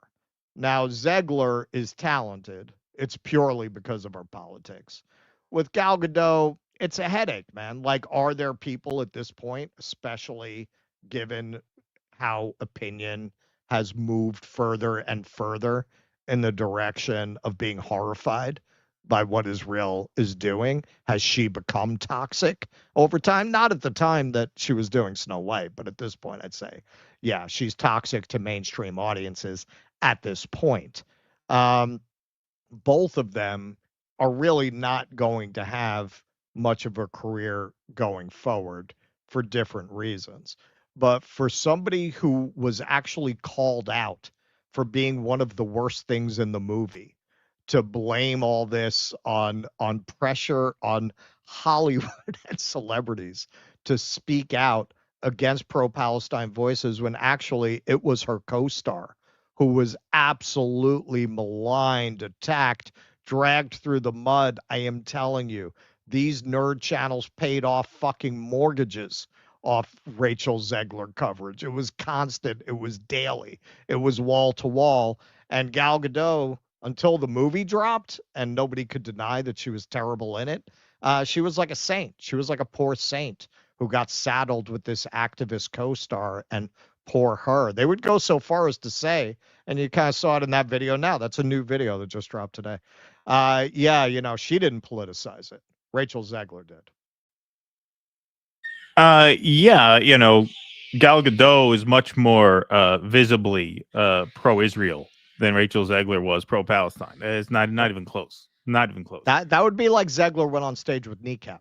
Exactly. Yeah. Exactly. Well, maybe Zegler. Maybe we can get her to narrate our Uhuru documentary if she needs work in Hollywood. You know, maybe. Yeah, you know, she needs it. Maybe we can have that happen. Yeah, no, I mean, at this point, yeah, I would say she is a liability. You know, what star power does she bring to a project? And it was good that she had to, you know, walk that back. And it's amazing. Yeah, it's amazing how all these people who, you know, make their living on these sort of like celebrity controversies, not one of them paid any mind, gave any legitimacy to the idea that maybe, you know, it was Gal Gadot's visible Zionism and support for the IDF amid a genocide. Maybe that could have been bad press, right? That just shows you, right? Like all of that critique goes in one direction. And those guys aren't even like political guys. Like they're not even like political people. I think, you know, when it comes to that space, you just have a bunch of people who just feel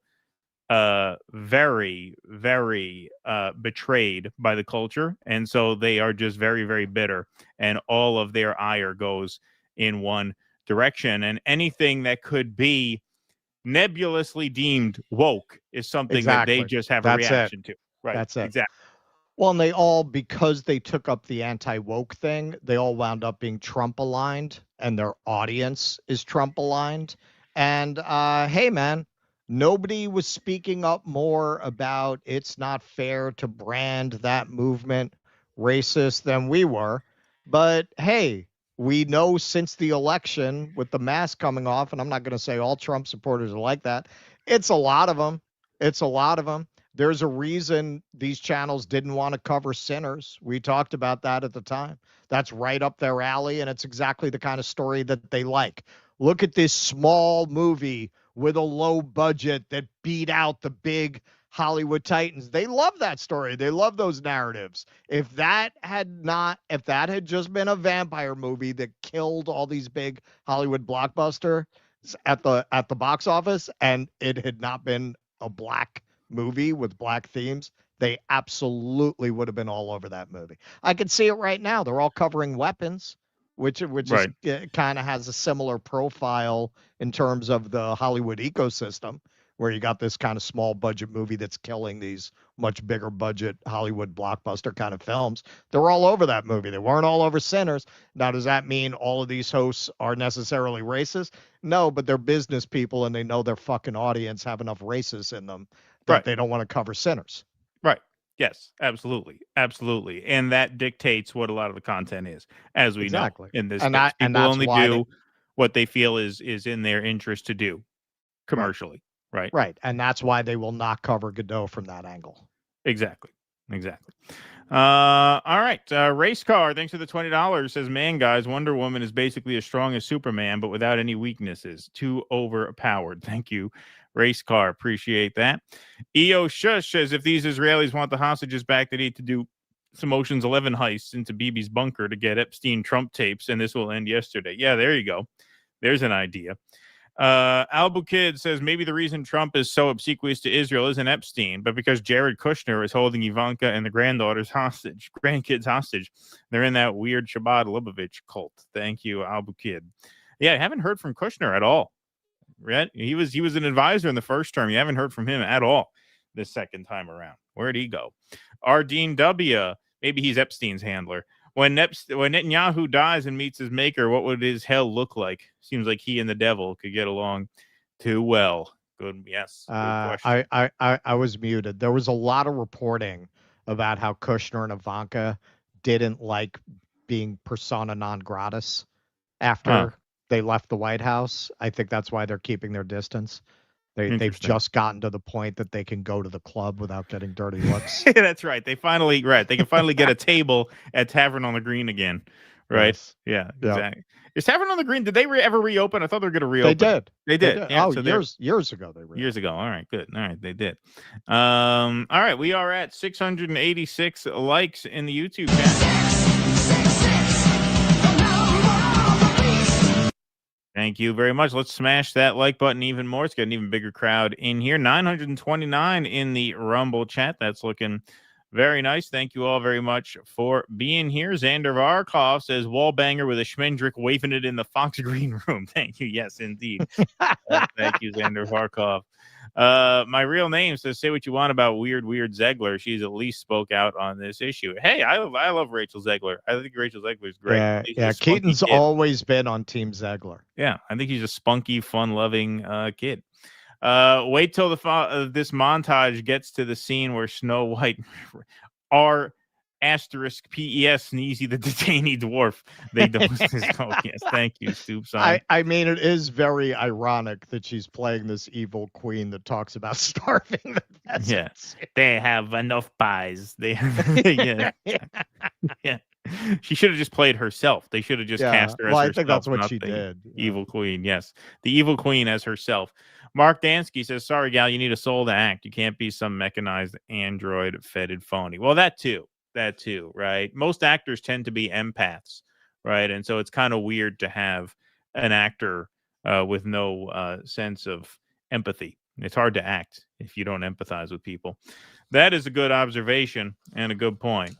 All right, folks, take a quick break to hear from one of our sponsors here. So here on Do Dissidents, we're all about building a vibrant community of engaged listeners who connect with authentic voices and independent thought. And speaking of authentic voices, we do want to spotlight John Koa, who's a compelling solo artist, who's not just a longtime listener, but he's a true part of this community. And he has a 34-song collection called A to Z, which is getting its finishing touches. This is a massive undertaking, and a release strategy for this many songs is currently underway.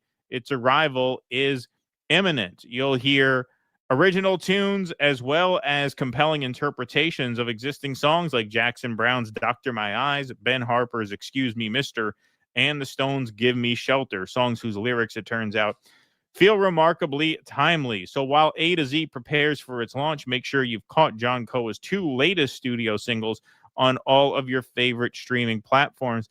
He's on Apple Music. He's also on Spotify. And you can find a link to all of his socials at this handy link that we prepared for him, dodissidents.com/Koa.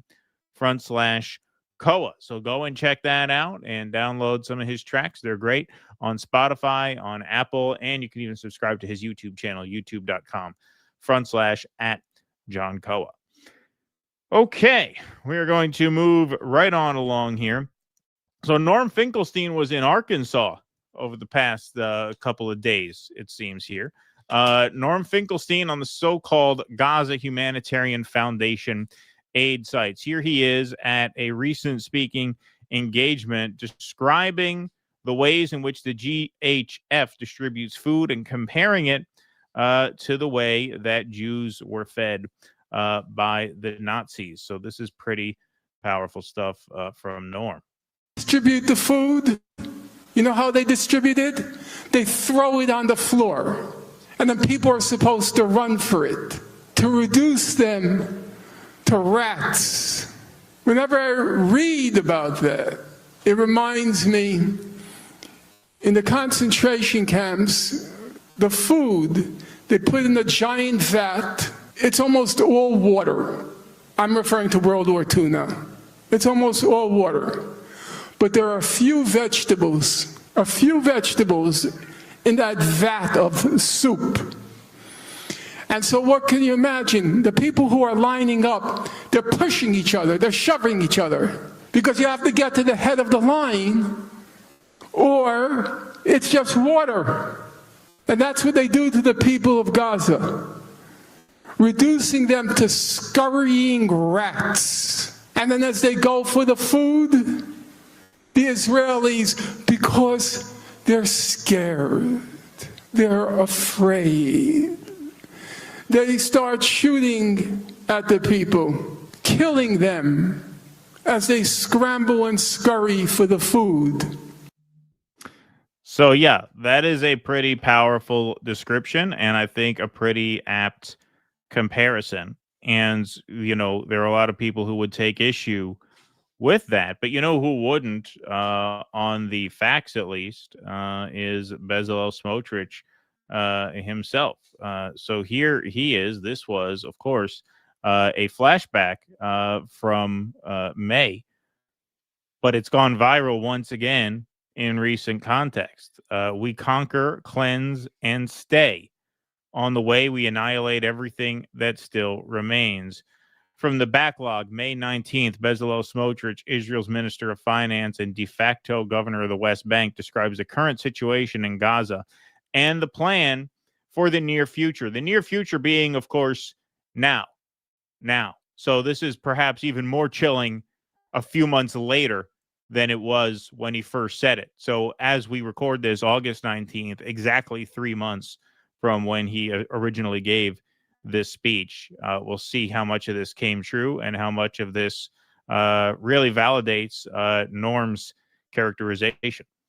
This time, the operational method, sorry, let me restart this again.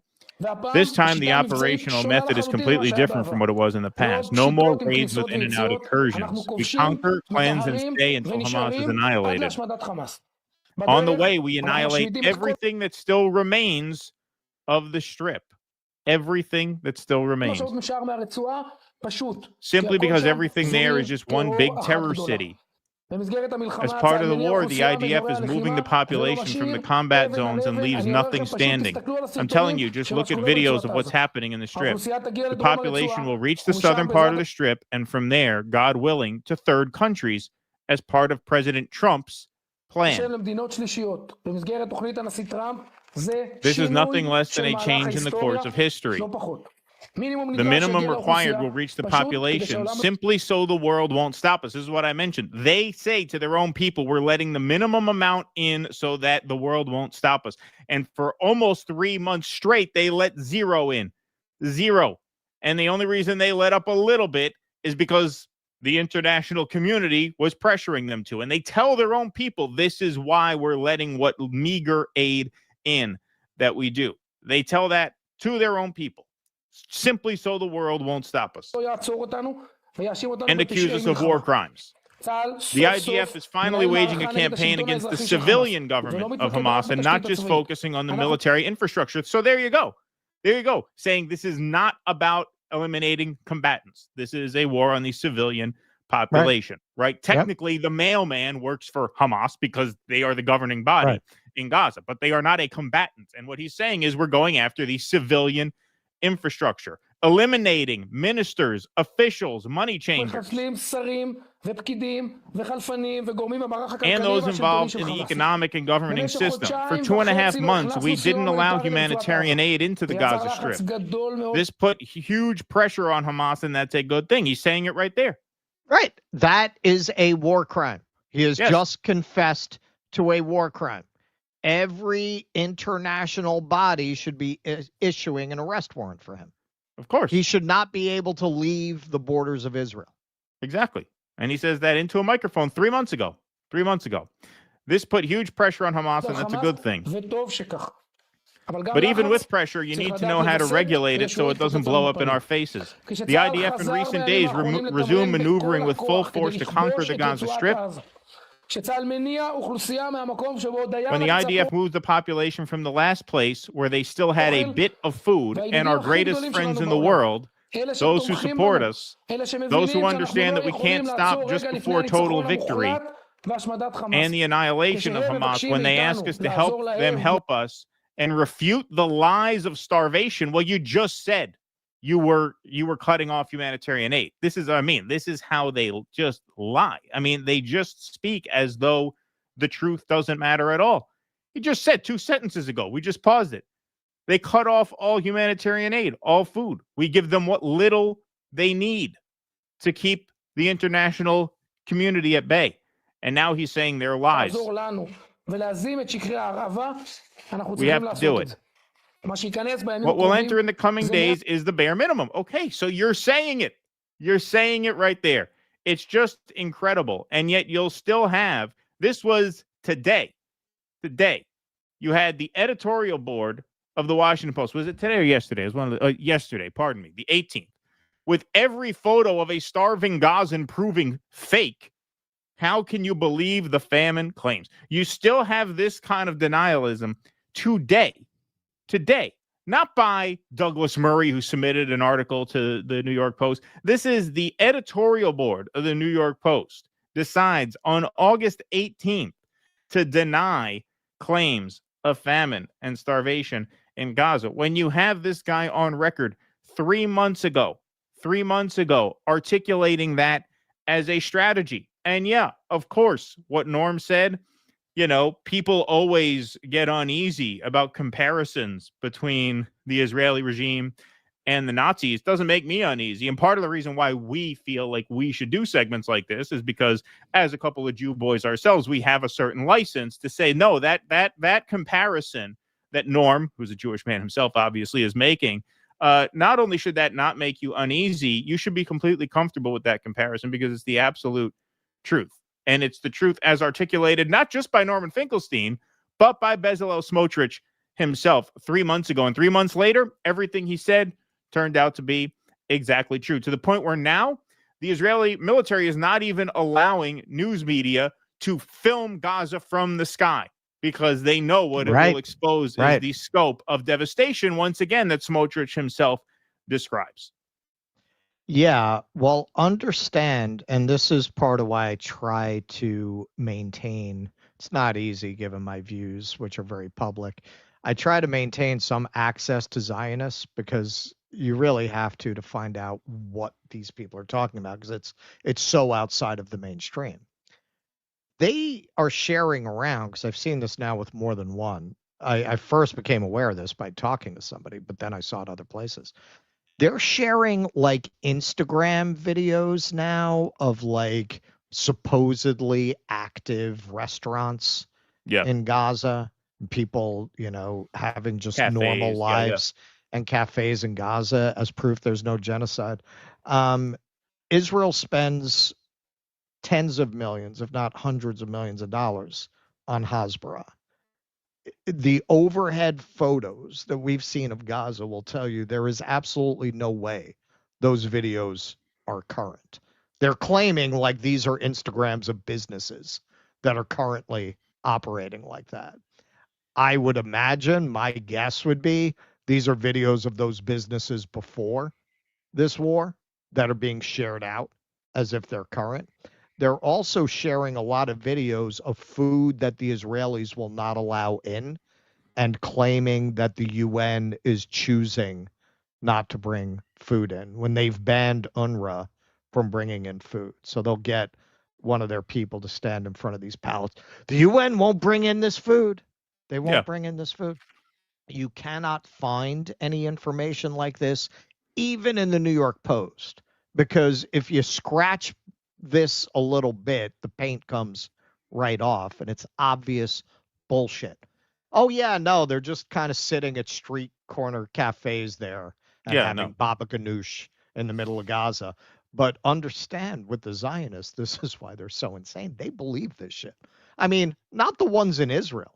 The ones in Israel are very comfortable with the idea that they're committing genocide, the majority, which is why Smotrich is able to come out and say something like that. American Jews, they can't. They just can't openly support genocide. So they have to be told that genocide doesn't exist. Yes, we got some videos. Put them on Instagram. Tell these people that this is what's happening in Gaza now. They're going to believe it. They're not here. How they know? Well, yeah. I mean, this is some recent video from the air that TRT World was actually able to shoot. So this was August 13th. So that, oops, sorry, let me kill the volume on that because it's loud, the engine of the plane. But yeah, that's Gaza now. That's the real footage now that you see. Oh yeah, no, they're all partying. Look like a thriving restaurant scene there. They're having pitas with tahini. Yeah. Look at that. Look at that. Look at that. But I will tell you, because I tried, you show this kind of shit to a Zionist producing that kind of evidence, they'll tell you it's fake. They'll tell you it's propaganda. They'll tell you it's Jew hate. They'll tell you it's Qatari. Yep. Look at that. Now they pan up. Yeah, it looks like a desert. Incredible. Just incredible. Yeah, I mean, it looks like a desert, like nothing there. Of course. These look like geographical formations. Yeah. They don't even look like buildings. No, they don't look like cities. Doesn't look like civilization. And yet you still have some kind of denialism coming, from, and kind of a theme of the stream today is that a lot of the denialism is coming mostly from American circles. Because, a lot of Israelis are on board with this, number one. And, the ones that aren't seem to be wanting this to stop so that their hostages can come back. And then you have a small minority of Israelis, like we showed a couple of them here, who are speaking out on humanitarian grounds. But if you look at the Israeli response to the Netanyahu government, certainly they know that the hostages' security is the last priority of the government, and that the first priority is that what we just saw, the cleansing of the Strip and the expansion of Greater Israel. And so, yeah, what Norm said rings totally true, according to Smotrich himself. And it's incredible that you still have some people, like I said, mostly in America at this point, who can absorb something like this and say, no, that's not true. That's not true. Every photo of a starving Gazan proving fake. That the editorial board, I would love to meet them. Love to meet that crew, the editorial board of the New York Post. They found it necessary to come out. I promise you, and this is the funny thing. The Zionists will share that with you, even though most of them are Democrats who wouldn't use the Post for their birdcage. Right. Yeah, exactly. All right, we're going to move right into the second part of this. We're going to get a little more in detail about the latest developments in the aid delivery, quote unquote, to Gaza. So the U.S.-backed Gaza Aid Group, the Gaza Humanitarian Foundation, launches reservation system after Trump calls for innovation in war zone deliveries. That's right. Now, you'll remember back when the GHF commandeered aid operations, there was a lot of concern about surveillance and biometrics and tracking, about how this aid was really going to be weaponized. A lot of us didn't know it would be this violent in terms of just direct deaths in and around these aid sites from gunfire. But what many groups anticipated, a number of human rights groups anticipated, was that this aid operation was going to be a front for data gathering on Palestinians. And here we are. So the Gaza Humanitarian Foundation, a U.S.-backed aid group that has delivered more than 2 million boxes containing nearly 125 million meals to Gaza, is unveiling a pilot program enabling families to reserve aid parcels in advance. See, this is being pitched as a positive, obviously, because of the outlet there, Fox News. The foundation said that as more aid flows into Gaza, families will now be about to use the program to secure their parcels in advance, bringing more ease, dignity, and order to the collection process. Under the current setup at distribution sites, the GHF noted that younger, more fit men often outpace women, children, older men, and people with disabilities to access aid, which is collected on a first-come, first-served basis. So the GHF tweets out, "We are proud to launch a new system enabling Gazan families to reserve and guarantee aid parcels in advance. This is real progress. It both demonstrates that GHF's model is working and reflects our commitment to adapting to the needs of those we serve and delivering on POTUS's call for innovation." Well, no, it proves that what you're doing is not working. If you're having to update it, first of all, that's an admission that it's not working. The way aid is distributed is to as many people in as much abundance as possible. So the fact that now people are going to have to reserve online aid in advance, I mean, to think that this is going to be implemented is just absolutely insane. So here's Ariel in a Osteron. moonscape, as we just saw. Yeah, exactly.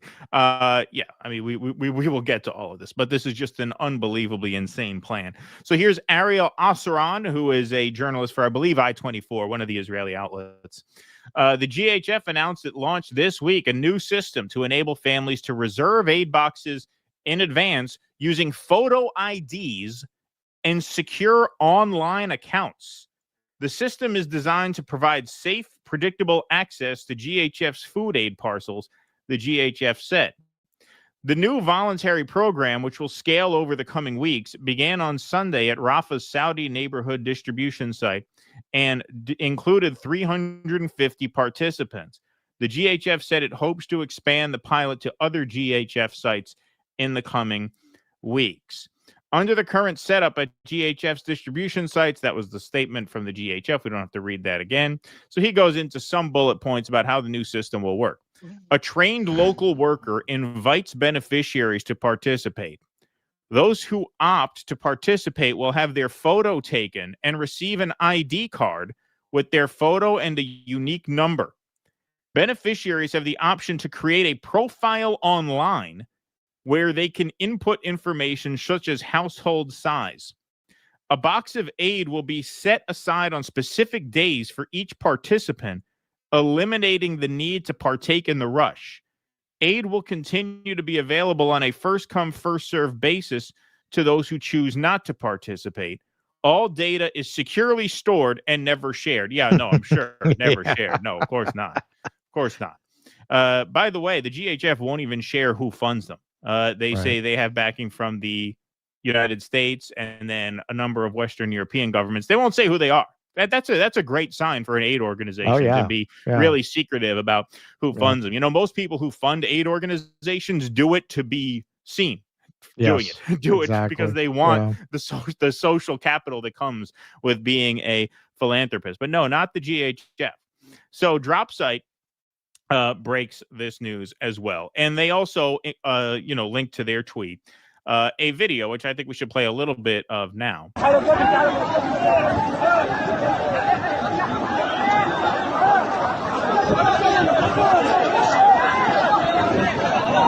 So what you're looking at there is obvious. You're looking at desperate, starving Palestinians rushing an aid site and an aid truck. Now, you have to ask yourself, just common sense, are people so desperate to do that going to respect the parcels of aid set aside for number A531 based on their online ID? Like, do you really think you're going to be able to implement this with any degree of orderliness without more violence? That's the thing. Like, I suspect this is going to create more violence, because what happens when people rush the parcels that are reserved online as if it's like a fucking Amazon pickup?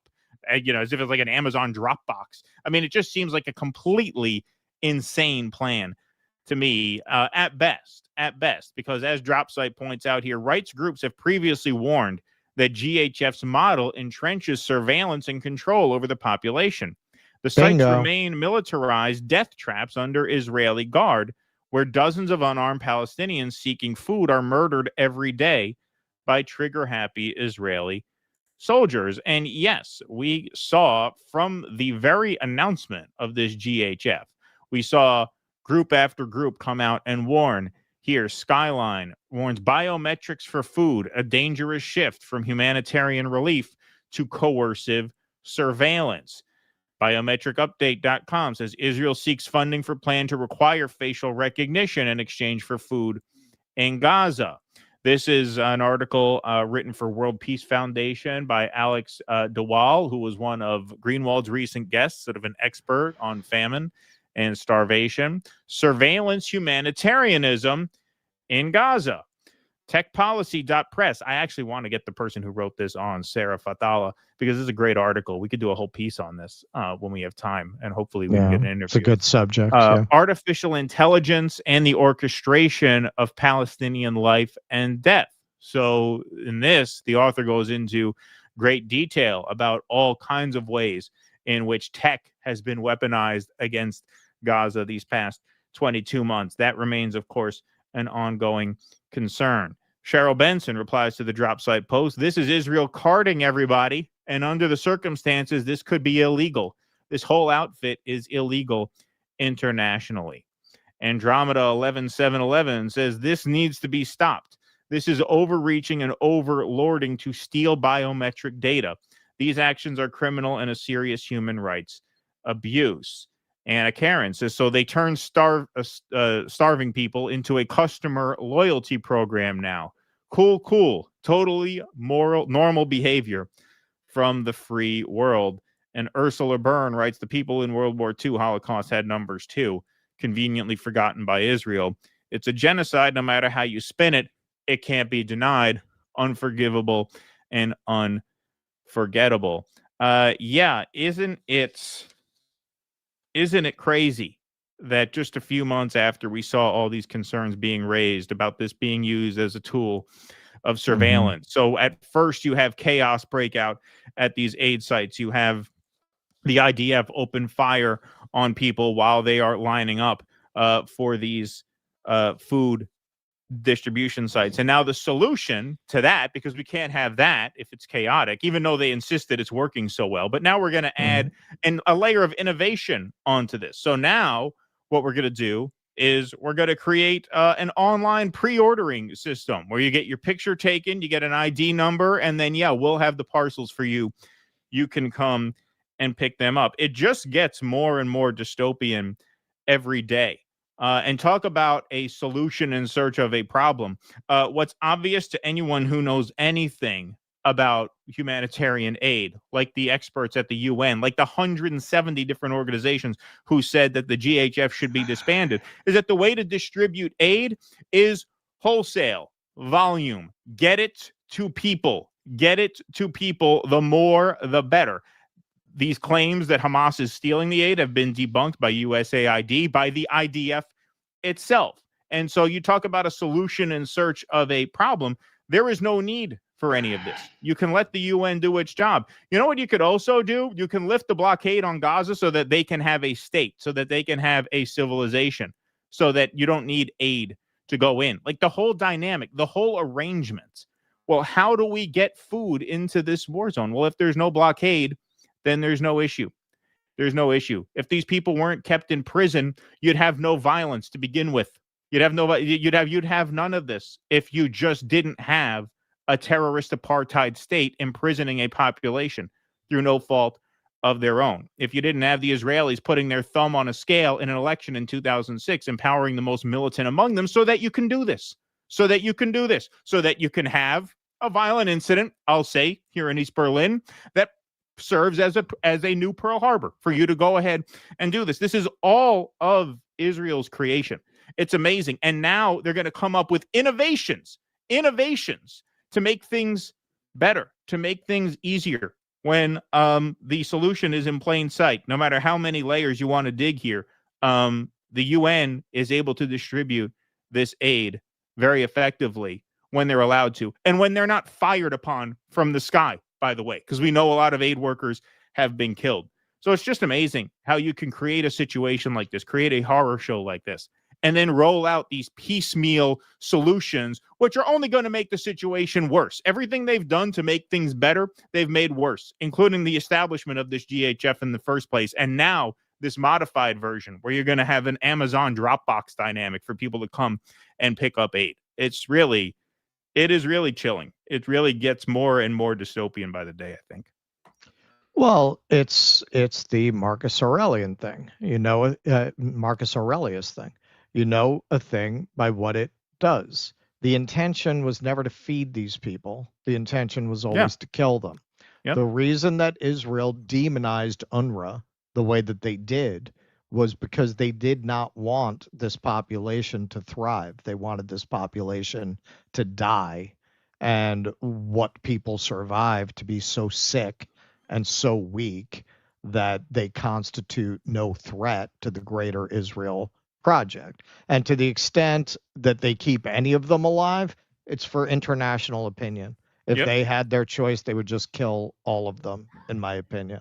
Now, Americans who look at things like this and are indifferent to them, or who cheer on ICE officers kicking the shit out of people in the middle of the street without identifying where they're from, who they are, without any warrants. We've had U.S. veterans get caught up in that. You really need to familiarize yourself, if you're not already, with a concept called imperial boomerang. The basic premise is what they do there is a tryout for what they're going to do to you. Right. So a lot of what you see ICE doing, and so many of the people who have been trained by the IDF, are doing what they have been doing to Palestinians over there to Americans over here. Now, when you think about the end game of all of this, where they're giving out these IDs, this is one of the things people were so worried about, particularly in the Trump coalition. These invasions of privacy and everyone getting the mark of the beast in some form and being tracked. Okay, so who's giving all this money to Palantir to create these massive databases and to go into all of the government records and to integrate that into one database on the American public? They're doing that right now. What they're doing with the GHF over there, it's a great way to try out, well, let's see if you give everybody an ID in exchange for food, because the AI is coming for your job, right? They're going to have to distribute food to all these people who don't have any work, and some of them they'll just let them die. But you try this out over there, and then over here you've already had Palantir create this database. And then you start issuing cards so you could track everybody to get their aid package. Think about it this way. What if Louis XIV had this kind of technology? What would he have done with the peasants? You understand? Because these people have no more affection for the peasants than the French aristocracy did. And the difference is this aristocracy has access to technology that makes them orders of magnitude more powerful than the French aristocracy ever was. And they have the benefit of hindsight. They know what happens when you make people desperate enough. They are doing an end run around popular revolt and building the police state before the real need for it arises. That is why you need to care about this. What they're doing to them is a test run on what they're going to do to you. Yeah. Yeah. And that has been a point that, like you said, ironically, has come more from right of center circles than left of center circles in recent years. But whether it's, Snow White tanking at the box office or the GHF innovations, there seems to be a blind spot among many on the right for this kind of thing. Oh, yes, because there is the assumption. And look, this is why I say at its core, yes, at its core, what this boils down to at the end of the day is just simple rank racism. Because the only way you can be okay with this is if you think, well, they're only doing it to those people and those people don't matter. And they wouldn't do it to me because I'm not one of those people. Right. So at the end of the day, it just comes down to a view that certain people are less than human. And so we don't have to worry about what you do to them because they won't do to us what they do to them. Right. And this is why racism is a very effective tool. They did the same thing to the poor whites in the antebellum South. They had their boot on their neck. But what did they do? They were able to point to the slaves and say, well, you're above them. You're above them. So don't worry. You're good. Well, yeah, whenever you speak about ICE abuses, you get a bunch of people, and you can always tell when people have been programmed when they all say the same exact thing, like Maryland man, Maryland man, Maryland man, Maryland man. You know, they've been programmed to have that knee-jerk reaction. Say 20 million illegal immigrants, 20 million illegal immigrants. If that's why your life sucked, why did wages start to decouple from productivity in the 70s, a time when we had historically low levels of immigrants in the United States? That was one of the lowest levels. Usually it had been between 30 and 40%. It was something like 13% in the 70s. And wages just completely crashed for the working class. So if that's the reason your life sucks, why did it start when we had historically low immigration? They want you looking at the immigrants so you don't come for them. They got to get their database in place. They got to get their ID cards out. They got to get their surveillance cameras in place. And then they got you. Then they're not going to talk about immigrants anymore, because at that point you won't be able to do anything. But right now they need to keep you distracted while they get the police state infrastructure in place. That's right. John Smith over on YouTube says, Russ got me into Iron Maiden. Thank you, John. ML Mazi says, I emailed you on 15th August, RE the job opening. Thank you. Yes, we will look through all of those when we get back. We're not going to really deal with it until we get back. Yeah, we gotta get this film in the can. That's the next big push, and then once we get back, we will settle back into things. But thank you. Yes, if you did apply, we will read your application for sure. We got a lot of applicants, so thank you all for your interest. Dorian Marquis says, my favorite rap duo, Dead Prez, introduced myself and many Americans to Chairman O'Malley and Uhuru via speech interludes on their debut CD 25 years ago. That's right. Yeah, I heard that. Yeah, one of O'Malley's speeches is in that rap song. So yes, it'd be great if we could get the rights to that somehow for the movie. We'll have to inquire about that. Kuznetsky Basayan, I can never forgive my own country for facilitating this genocide. Of course. Bringing more ease, dignity, and order to target acquisition. Right, exactly. Thank you, Kuznetsky. Vito says, Vito, forgive me for this, but Gal Gadot could not play the role of a deaf mute. Cancer sucks in you guys. Right, thank you. George says, hey, guys, we do what we can. Maybe we could attempt to avoid corporate purchases at least. The intention is there, right? Yeah, of course. Of course. Thank you, George. Appreciate that. Chase the Mind Sculptor says, it says a lot about Gal Gadot's acting when she falls flat at portraying a villain when she actually was one in real life with the IDF. Sad. That's right. Kit's Corner says, Daily Wire could hire Gal Gadot as their new Brett Cooper type. I hear Michael Rappaport is also out of work because of Gaza Wood. It's a good idea. Norm Finkelstein voice, Wonder Woman must be shunned. Would you let a baby killer into the Justice League?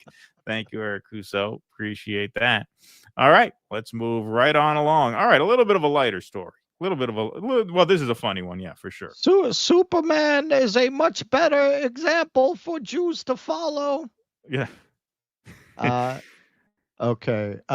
Yeah, this is a fun one. So we knew this was probably coming, even though they promised the staff it wasn't going to come. They promised they were going to still be named MSNBC after the corporate spinoff. But no. NBC does not want their brand associated with MSNBC. They feel, I think, with some justification, MSNBC has cooties. But people found it a real hoot what they came up with. MSNBC's rebrand invites bemusement and ridicule. The cable TV network's new name, MS Now, became the subject of mockery soon after it was announced on Monday. MSNBC began in 1996 as a joint venture between the National Broadcasting Company and Microsoft. Microsoft eventually sold its stake in the venture, but its abbreviation remained in the MSNBC brand. The rebranding is expected by the end of the year as part of MSNBC's corporate spinoff from Comcast's NBC Universal TV empire. The spinoff required the new company to stop using the NBC brand and its signature Peacock, which are both staying with Comcast. Now, they left it to Morning Joe to announce this, and this was a really remarkable panel conversation in which they try to sell this as a good thing. Breaking news as it pertains to our network. This morning, a new name for the network by the end of the year. We will become MS Now, which stands for My Source for News, Opinion, and the World. And look, Andrew, they even have a graphic up. I like there it is. Actually, the new logo. It looks very sporty. Yeah, that's great. We're going to get a total upgrade from the iconic NBC Peacock, which has like universal brand, recognition. No, that 2 red stripes on a blue square. Yeah, no, that's amazing. Yeah, I also now we're cooking. My Photoshop skills are not all that hot. I'm pretty sure I could do that in a couple hours. I'm pretty confident I could do better than that. A couple hours. You could do that with the old paint shop program. Remember paint man, shop? I'm just trying to I'm just trying to not oversell my abilities. Hey, that is awful. That is, as we will get into, that is amazing that somebody got paid millions of dollars for that. But, my measure of who decided to sign off on that is there was actually an advertising company that was hired to advertise the Auschwitz McDonald's branch. And, they wanted to get the tourists out of Auschwitz. And they literally gave them flyers saying, "Welcome to Auschwitz. Welcome to McDonald's." Welcome to McDonald's. Welcome to McDonald's. This belongs in that Hall of Fame for how the fuck did an advertising company get paid for this? Yeah. We're going to be moving in this direction. MS Now, which I got to say, I got a call yesterday afternoon, and they're saying, "We hope you're okay. We're going." I was like, "What do you mean? Like, this shows we're independent." And what I've said on this show time and time again is, you look at the people that are running the company, they're entrepreneurial. Right. Like when you have somebody come into your company after working for like big corporations and you're talking, you're saying, and they go, "We want you to be entrepreneurial. We want you to come up with new ideas. We want you to push the boundaries." I'm excited about that. So I'm excited about this too. It's like, what's in the name? Well, whatever you put into the name. So Joe Scarborough is telling you that they're becoming indie media. That MSNBC under its new branding is indie media. No, what it's going to be, because they're keeping everybody, right? I mean, the ones they haven't fired already, like Joy Reid and company. They're just going to be the same network with shittier graphics and less resources. They're not going to have access to the deep well of resources that NBC has. Yeah. And I love that. Well, no, I mean, we hope you're okay with the name change. No, I think this is great. I think MS Now, no, it's great. What do you mean? What do you mean? Am I okay? It's amazing. It's like if you work at Gatorade and they call you, "Listen, there's been a merger, corporate realignment. We can't call it Gatorade anymore. We're going to have to call it Pussy Water. Is that okay?" Yeah, no, that's great. I mean, that sounds great. It's amazing. That sounds awesome. Hey, we're independent. We're renegades now. Yeah. What do you mean? Am I okay? That's awesome. I know you guys are eyeing my salary as a big potential savings. So, hey, I love what you're doing. Yeah. My understanding is this decision was a choice by NBC Universal. Right. Remember, originally they were going to leave the Peacock with the different units. Right. They decided that they wanted that to stay with NBC Universal. Having said that, despite my sentimentality about the Peacock, I've always loved the Peacock. Yeah. The truth is, I've always thought about this network and CNBC and USA and actually all of those assets as insurgent networks. Right. This is an insurgent network, and I love the idea, to be honest with you. You can take out your salt shaker or whatever you want to do and say, take it with a grain of salt. But I like this because I think it actually does have the sort of independence and actually gets away in some ways from even the idea of legacy media. Yeah. Right? I mean, I think what you're seeing MS do and what you're seeing so many of these other networks do now is not just linear, but by the way, I'm watching you on TikTok now. Do you know that? You know I'm seeing you on TikTok. So this is a thing, and of course, because I'm hip with the kids. Oh, yeah, yeah, they're hip with the kids. Okay, if MSNBC is on TikTok, it's being mocked on TikTok. Like, I believe MSNBC is all over TikTok from people like Blake, our friend Blakely, and Nick, doing commentary on MSNBC. I hate to tell them this. The kids are not into MSNBC. They shouldn't have let these two schmucks do this. They should have had Maddow do this. You need your heavy hitter to pull this off. Well, I'm sure they'll have her try to sell it too. But this really shows you what professional bullshitters they are, because clearly they don't believe a word of this. What's the other guy's name? Sorkin, Andrew Ross Sorkin. Yeah, he clearly this is a kick in the teeth that they won't let them use the peacock. Of course. And he's trying to pretend like, no, this is a good thing. Yeah, I'm sentimental about it, but this is great, because we're not legacy media anymore. We're new media. They're new media. They're new media. The network of Rachel Maddow, Joe Scarborough, and fucking Nicole Wallace. Nicole, whoever's paying me Wallace, they're independent media. Yeah, I know. I actually didn't know this, but this network is the most watched news network on TikTok and on YouTube. Yes, right? it is. So we are moving. We're moving in a direction beyond corporate media. We're podcast. And again, I think this we're fits. podcasters now. It's a new marketplace. And you look at I'm the new media, Joe you Rogan. look at the old media companies. I could list a lot of names, John Lemire, that meant a lot 5 years ago, 10 years ago, that mean nothing absolutely now. It's what have you... Yeah, like you. Like literally your show, this network, whatever the hell you call it now, is one of those networks that used to matter that doesn't. Yeah. Now you're getting out ahead of the curve. I'm going to be reading ads for thermal sleeping bags. They sent over something very interesting for this torch that cuts through, cut right through steel. And up until now, only the military has had it. They tell me. Yeah. Done for me lately, and are you looking to the future? Are you trying to hold on to the past? And this is a question: are we going to be like Eastman Kodak throughout the 1980s and 90s?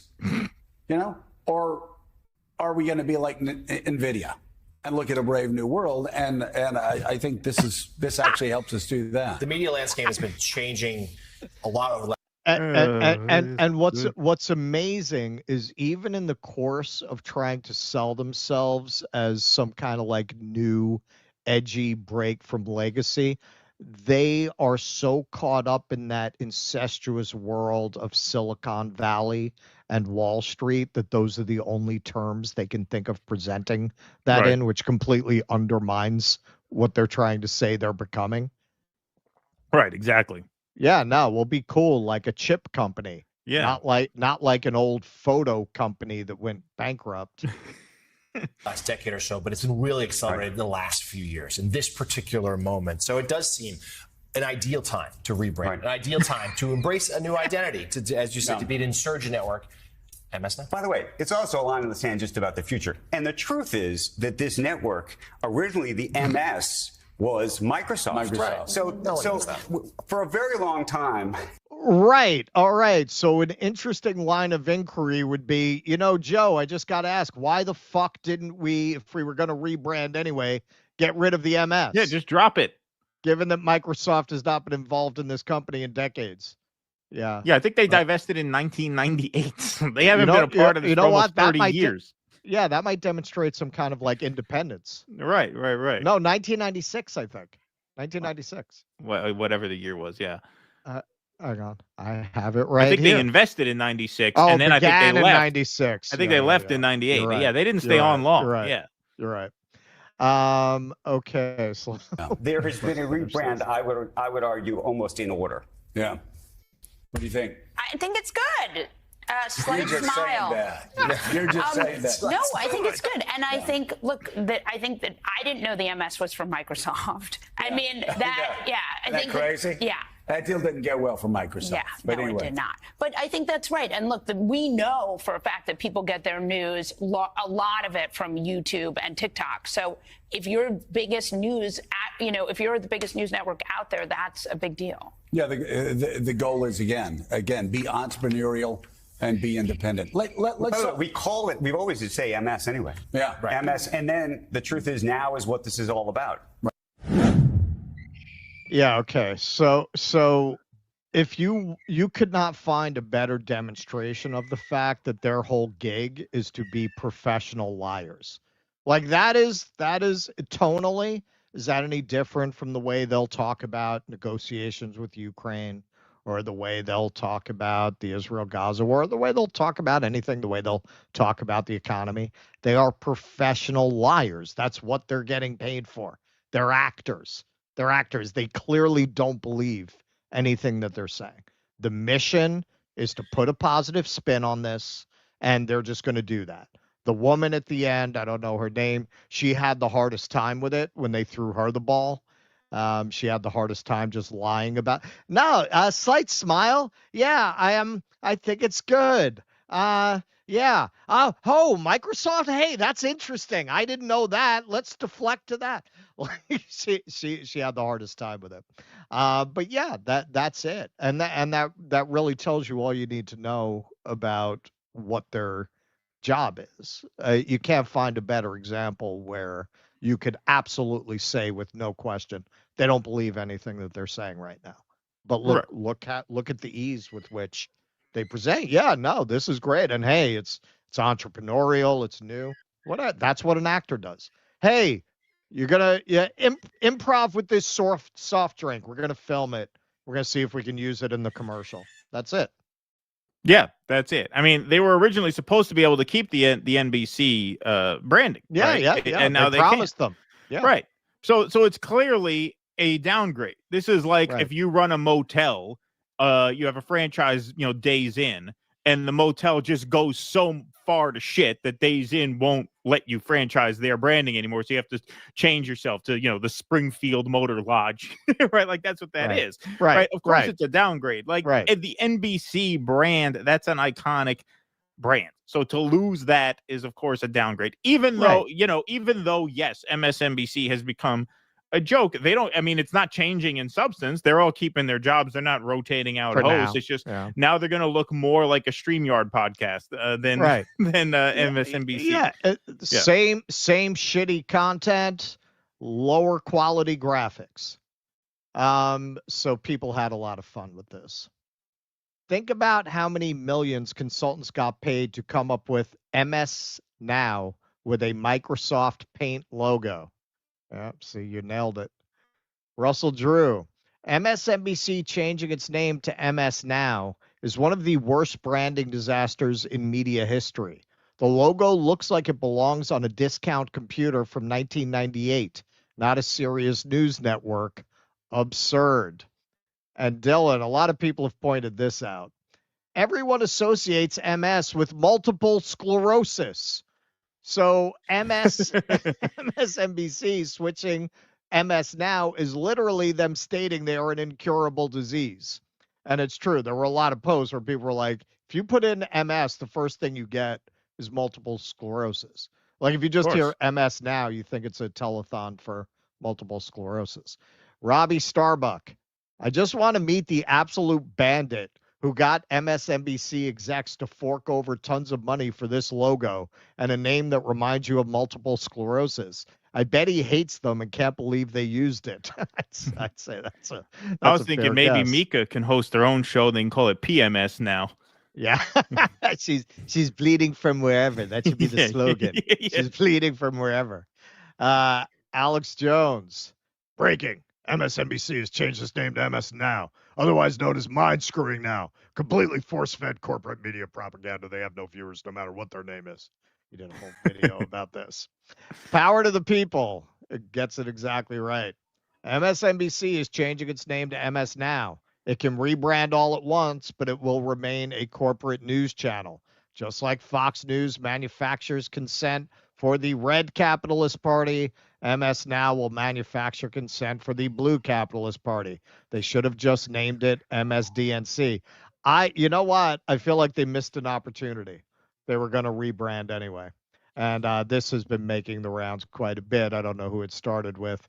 BS Now, probably appropriate. And just bonus, if you put in msnow.com, you get a Korean company that sells snowmobiles.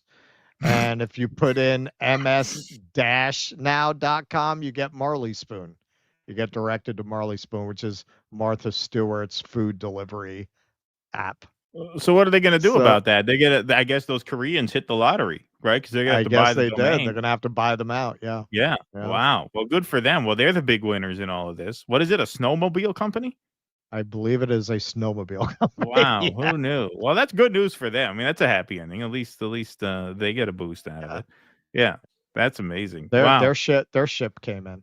Yeah, their ship came in. We should have named this podcast MS Now instead of who could have seen that coming? Could have seen that coming. We should have called it MS Now. Maybe it's not too late. Maybe we can rebrand. We should just call ourselves MS Now because they didn't do it yet, right? No, not yet. They're still MSNBC, so we could change our name. It's still being negotiated. Okay, so then we could change our name to MS Now. We should do all of that. We should just rebrand. Yeah. We should take all of it. Take the logo. msnow.org. msnow.org. Patreon.com/msnow. just change the whole thing. Why not? No, it's just amazing. Because it's true. God knows how much they paid consultants to come up with this name. Like nobody in the room said, hey, aren't people going to think multiple sclerosis? Like really? Nobody in the room made that connection? It's so fucking obvious. And that logo is awful.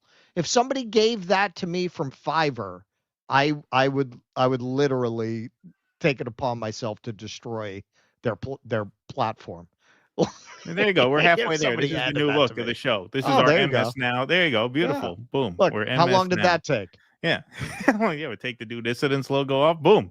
We're MS Now. Well, now they got to come to us and make us a deal. Make us an offer. Right there, $1 million. Yeah, we did it. Russ and I are the board. We own the whole podcast. We don't have to consult with anybody. We think it's a go. And so there you go. This is our new show. Welcome to our rebrand, everybody. That's it. MS Now. MS Now, and Comcast can come and you make us an offer and we'll talk, we'll work. We're reasonable guys. We're reasonable. We'll not gonna we'll even pitch you a better name. Yeah. Right, exactly. There you go. All right. That was a fun one. See, I told you that would be a fun one. All right, let's see here. What do we got? Where is it? Where's our super chat list? Oh, there. Paul Green Dennis, thanks for the $2.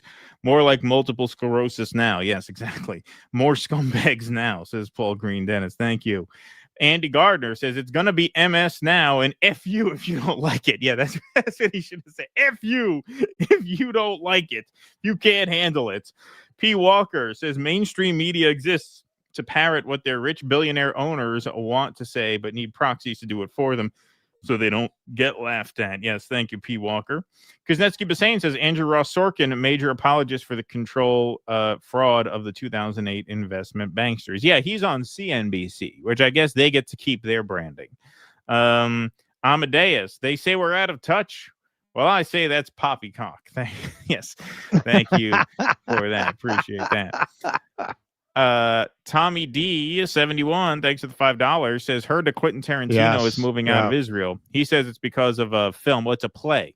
But maybe he is directing something on the West End there. Right? Yeah, well, he has a play that he's putting up on the West End. So yeah, no, it's not that he has had enough. Unfortunately, he married into it. His wife is Israeli, and so yeah, he splits his time there between I think Israel and Los Angeles, and now he's gonna split his time between Israel and London to do his play. So no, it's just work, unfortunately. I wish it were. I wish I didn't have to boycott Tarantino because that kind of sucks, especially a play. I'd be interested in seeing his play when it comes to New York, but I will not. I've pissed off about the cuts to Medicaid and SNAP, but seeing Gaza brought warm feelings to my heart because at least it went to a worthy cause. Yeah, exactly. Thanks, EO Shush. Maybe GHF says Vito could use DoorDash. Good freaking grief. Cancer sucks. You guys rock. Thank you, Vito, very much. Sorry, I had that ready to go, and then I screwed it up. There we are. All right, folks. So, hey, if you like what we do here and you want to help us do more of it, the best way you could do that is, of course, by becoming a member. DoDissidents.com/Patreon, Substack, or Locals. By doing so, you get all kinds of bonus perks, including your name up in lights here on the scroll, call-in access to all of our Q&As every week. You get Film Club live streams. You get special post-game live streams and call-in access when we do extended shows for our paid members. You will also get lots of exclusive stuff from the road in St. Louis. We'll be posting updates on the main channel, but we'll be posting even more exclusive content for our members, since our members and our Give, Send, Go donors are what made this production possible that we are embarking on in just a couple of days. We are leaving for St. Louis on Friday, and that documentary is thanks in large part to the people on this scroll. So if you would like to support the project, those are the links. DoDissidents.com/Patreon, Substack, or Locals. You could sign up for $5 a month or $50 annually, which saves you a couple of months. Get a couple of months free when you commit to the entire year up front. And so if you can do that, like I said, it helps keep the project going. You guys are, of course, the backbone of the show.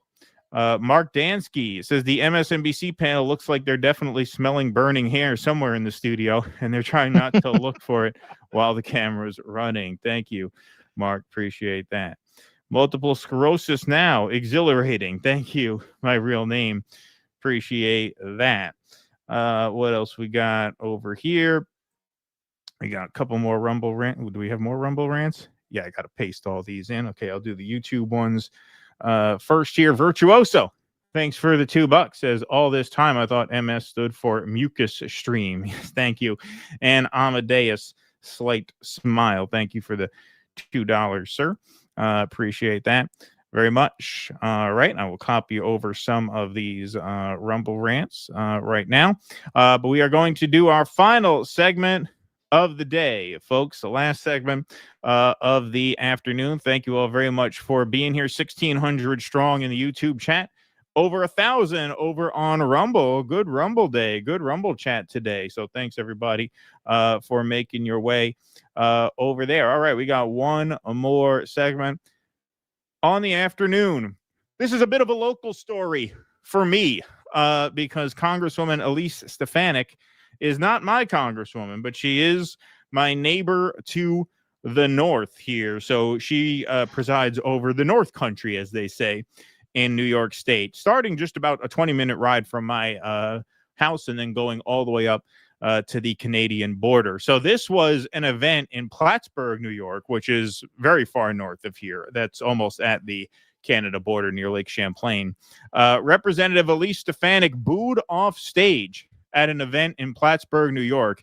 After a few uncomfortable seconds of screams and boos, she left the lectern rather than deliver her prepared remarks. So this was, they were naming some government building after some local apparatchik politician who had died in December of last year, and she goes to deliver her niceties. The problem is she has been avoiding town halls like the plague for months and months and months. And so her constituents thought, well, the best way to give her a piece of her mind if she won't have a town hall would be to show up here. And they did. Our Congresswoman from New York 21, Elise Stefanik.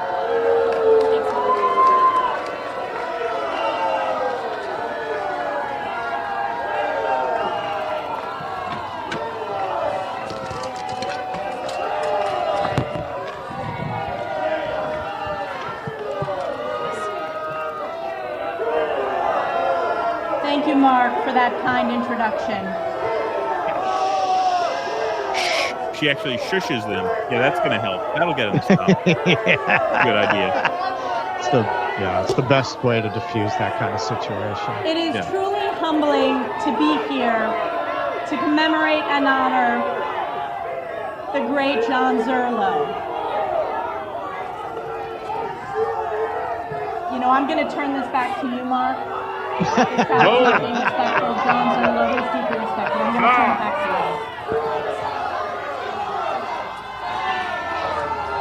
you. Literally booed off the stage. Put my foot in the cracker. Literally booed off the stage. You know, sometimes that's just an expression, and sometimes it's not. Sometimes you literally get booed off the stage. She canceled her speech because the boos were that loud. So the New Republic did a write-up on this. You sold us out. Elise Stefanik drowned out by booing crowd. Representative Elise Stefanik was not well received when she returned to her district in upstate New York. The Congresswoman received a particularly hostile reception from her constituents during a ceremony in Plattsburgh Monday evening.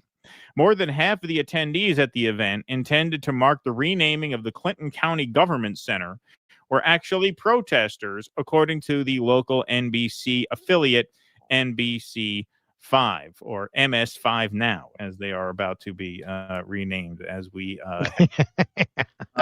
Stefanik, for those of you who don't know, most of you do, she was originally the ambassador to the UN, who was then pulled because Trump didn't want to take a Republican member out of what could be a competitive House district. And judging by that reaction, it looks to be a more competitive race for her than a lot of people would have anticipated. The crowd jeered at Stefanik both times she approached the podium, calling the staunch MAGA supporter a traitor, while others chanted, "Shame. You sold us out," cried one protester. "You're a Nazi," shouted another. Yet another protester yelled on repeat that Stefanik needed to unseal the Epstein files. Good for them. Good for them. So we'll hear more from the individual protesters who were interviewed as part of this report from NBC5. So let's take a look. Bigger than expected crowd for a dedication like this when word got out that Northern New York Congresswoman Elise Stefanik would be attending and speaking. NBC5's Sophia Falbo was there. Sophia, it wasn't a totally warm welcome for the Congresswoman.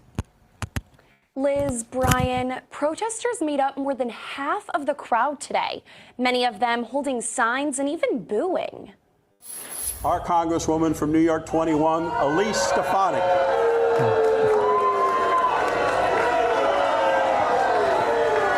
That's what it sounded like outside the Government Center building in Plattsburgh Monday, where the late Clinton County Clerk John Zerlo was honored for his more than 5 decades of service to the community.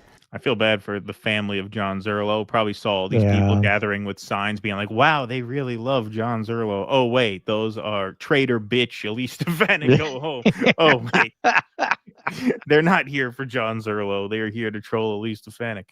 Zerlo's family, local officials, and Congresswoman Elise Stefanik gathered in front of a crowd for a dedication ceremony.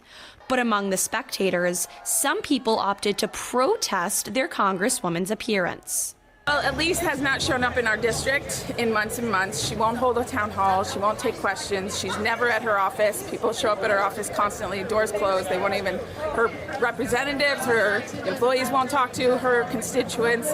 So this was the first appearance and opportunity we had to just let her know that we're unhappy. That call for Stefanik to hold a town hall echoing throughout the crowd, even when local speakers took their turns at the podium. Today isn't about politics, folks. It's about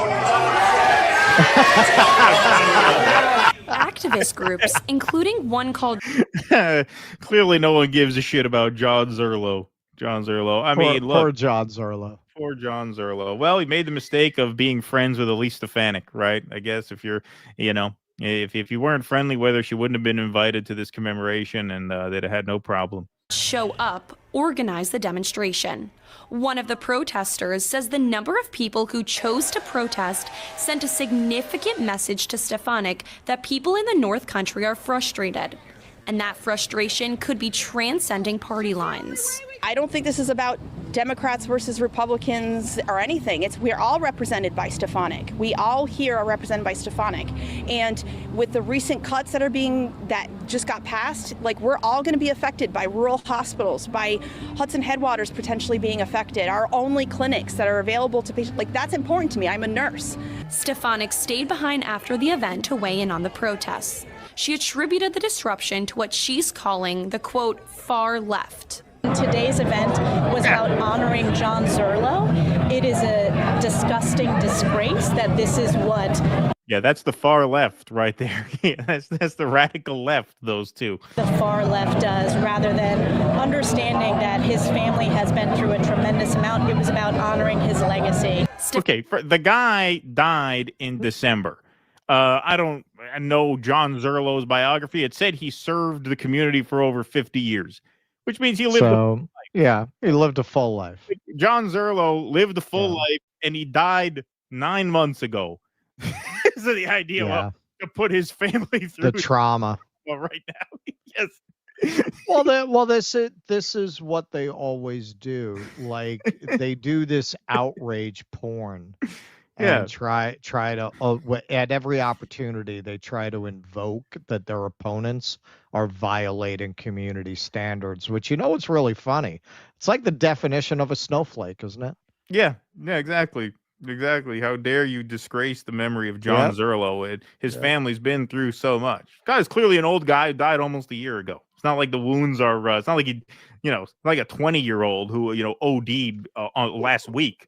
You know what I mean? Like, they had their time to go. This is a commemoration. They're naming a government center after him. Right? Yeah. All right. It's a nice event. And, as one of the members said, as one of the protesters said, hey, we wouldn't have had to do this if you would have a town hall.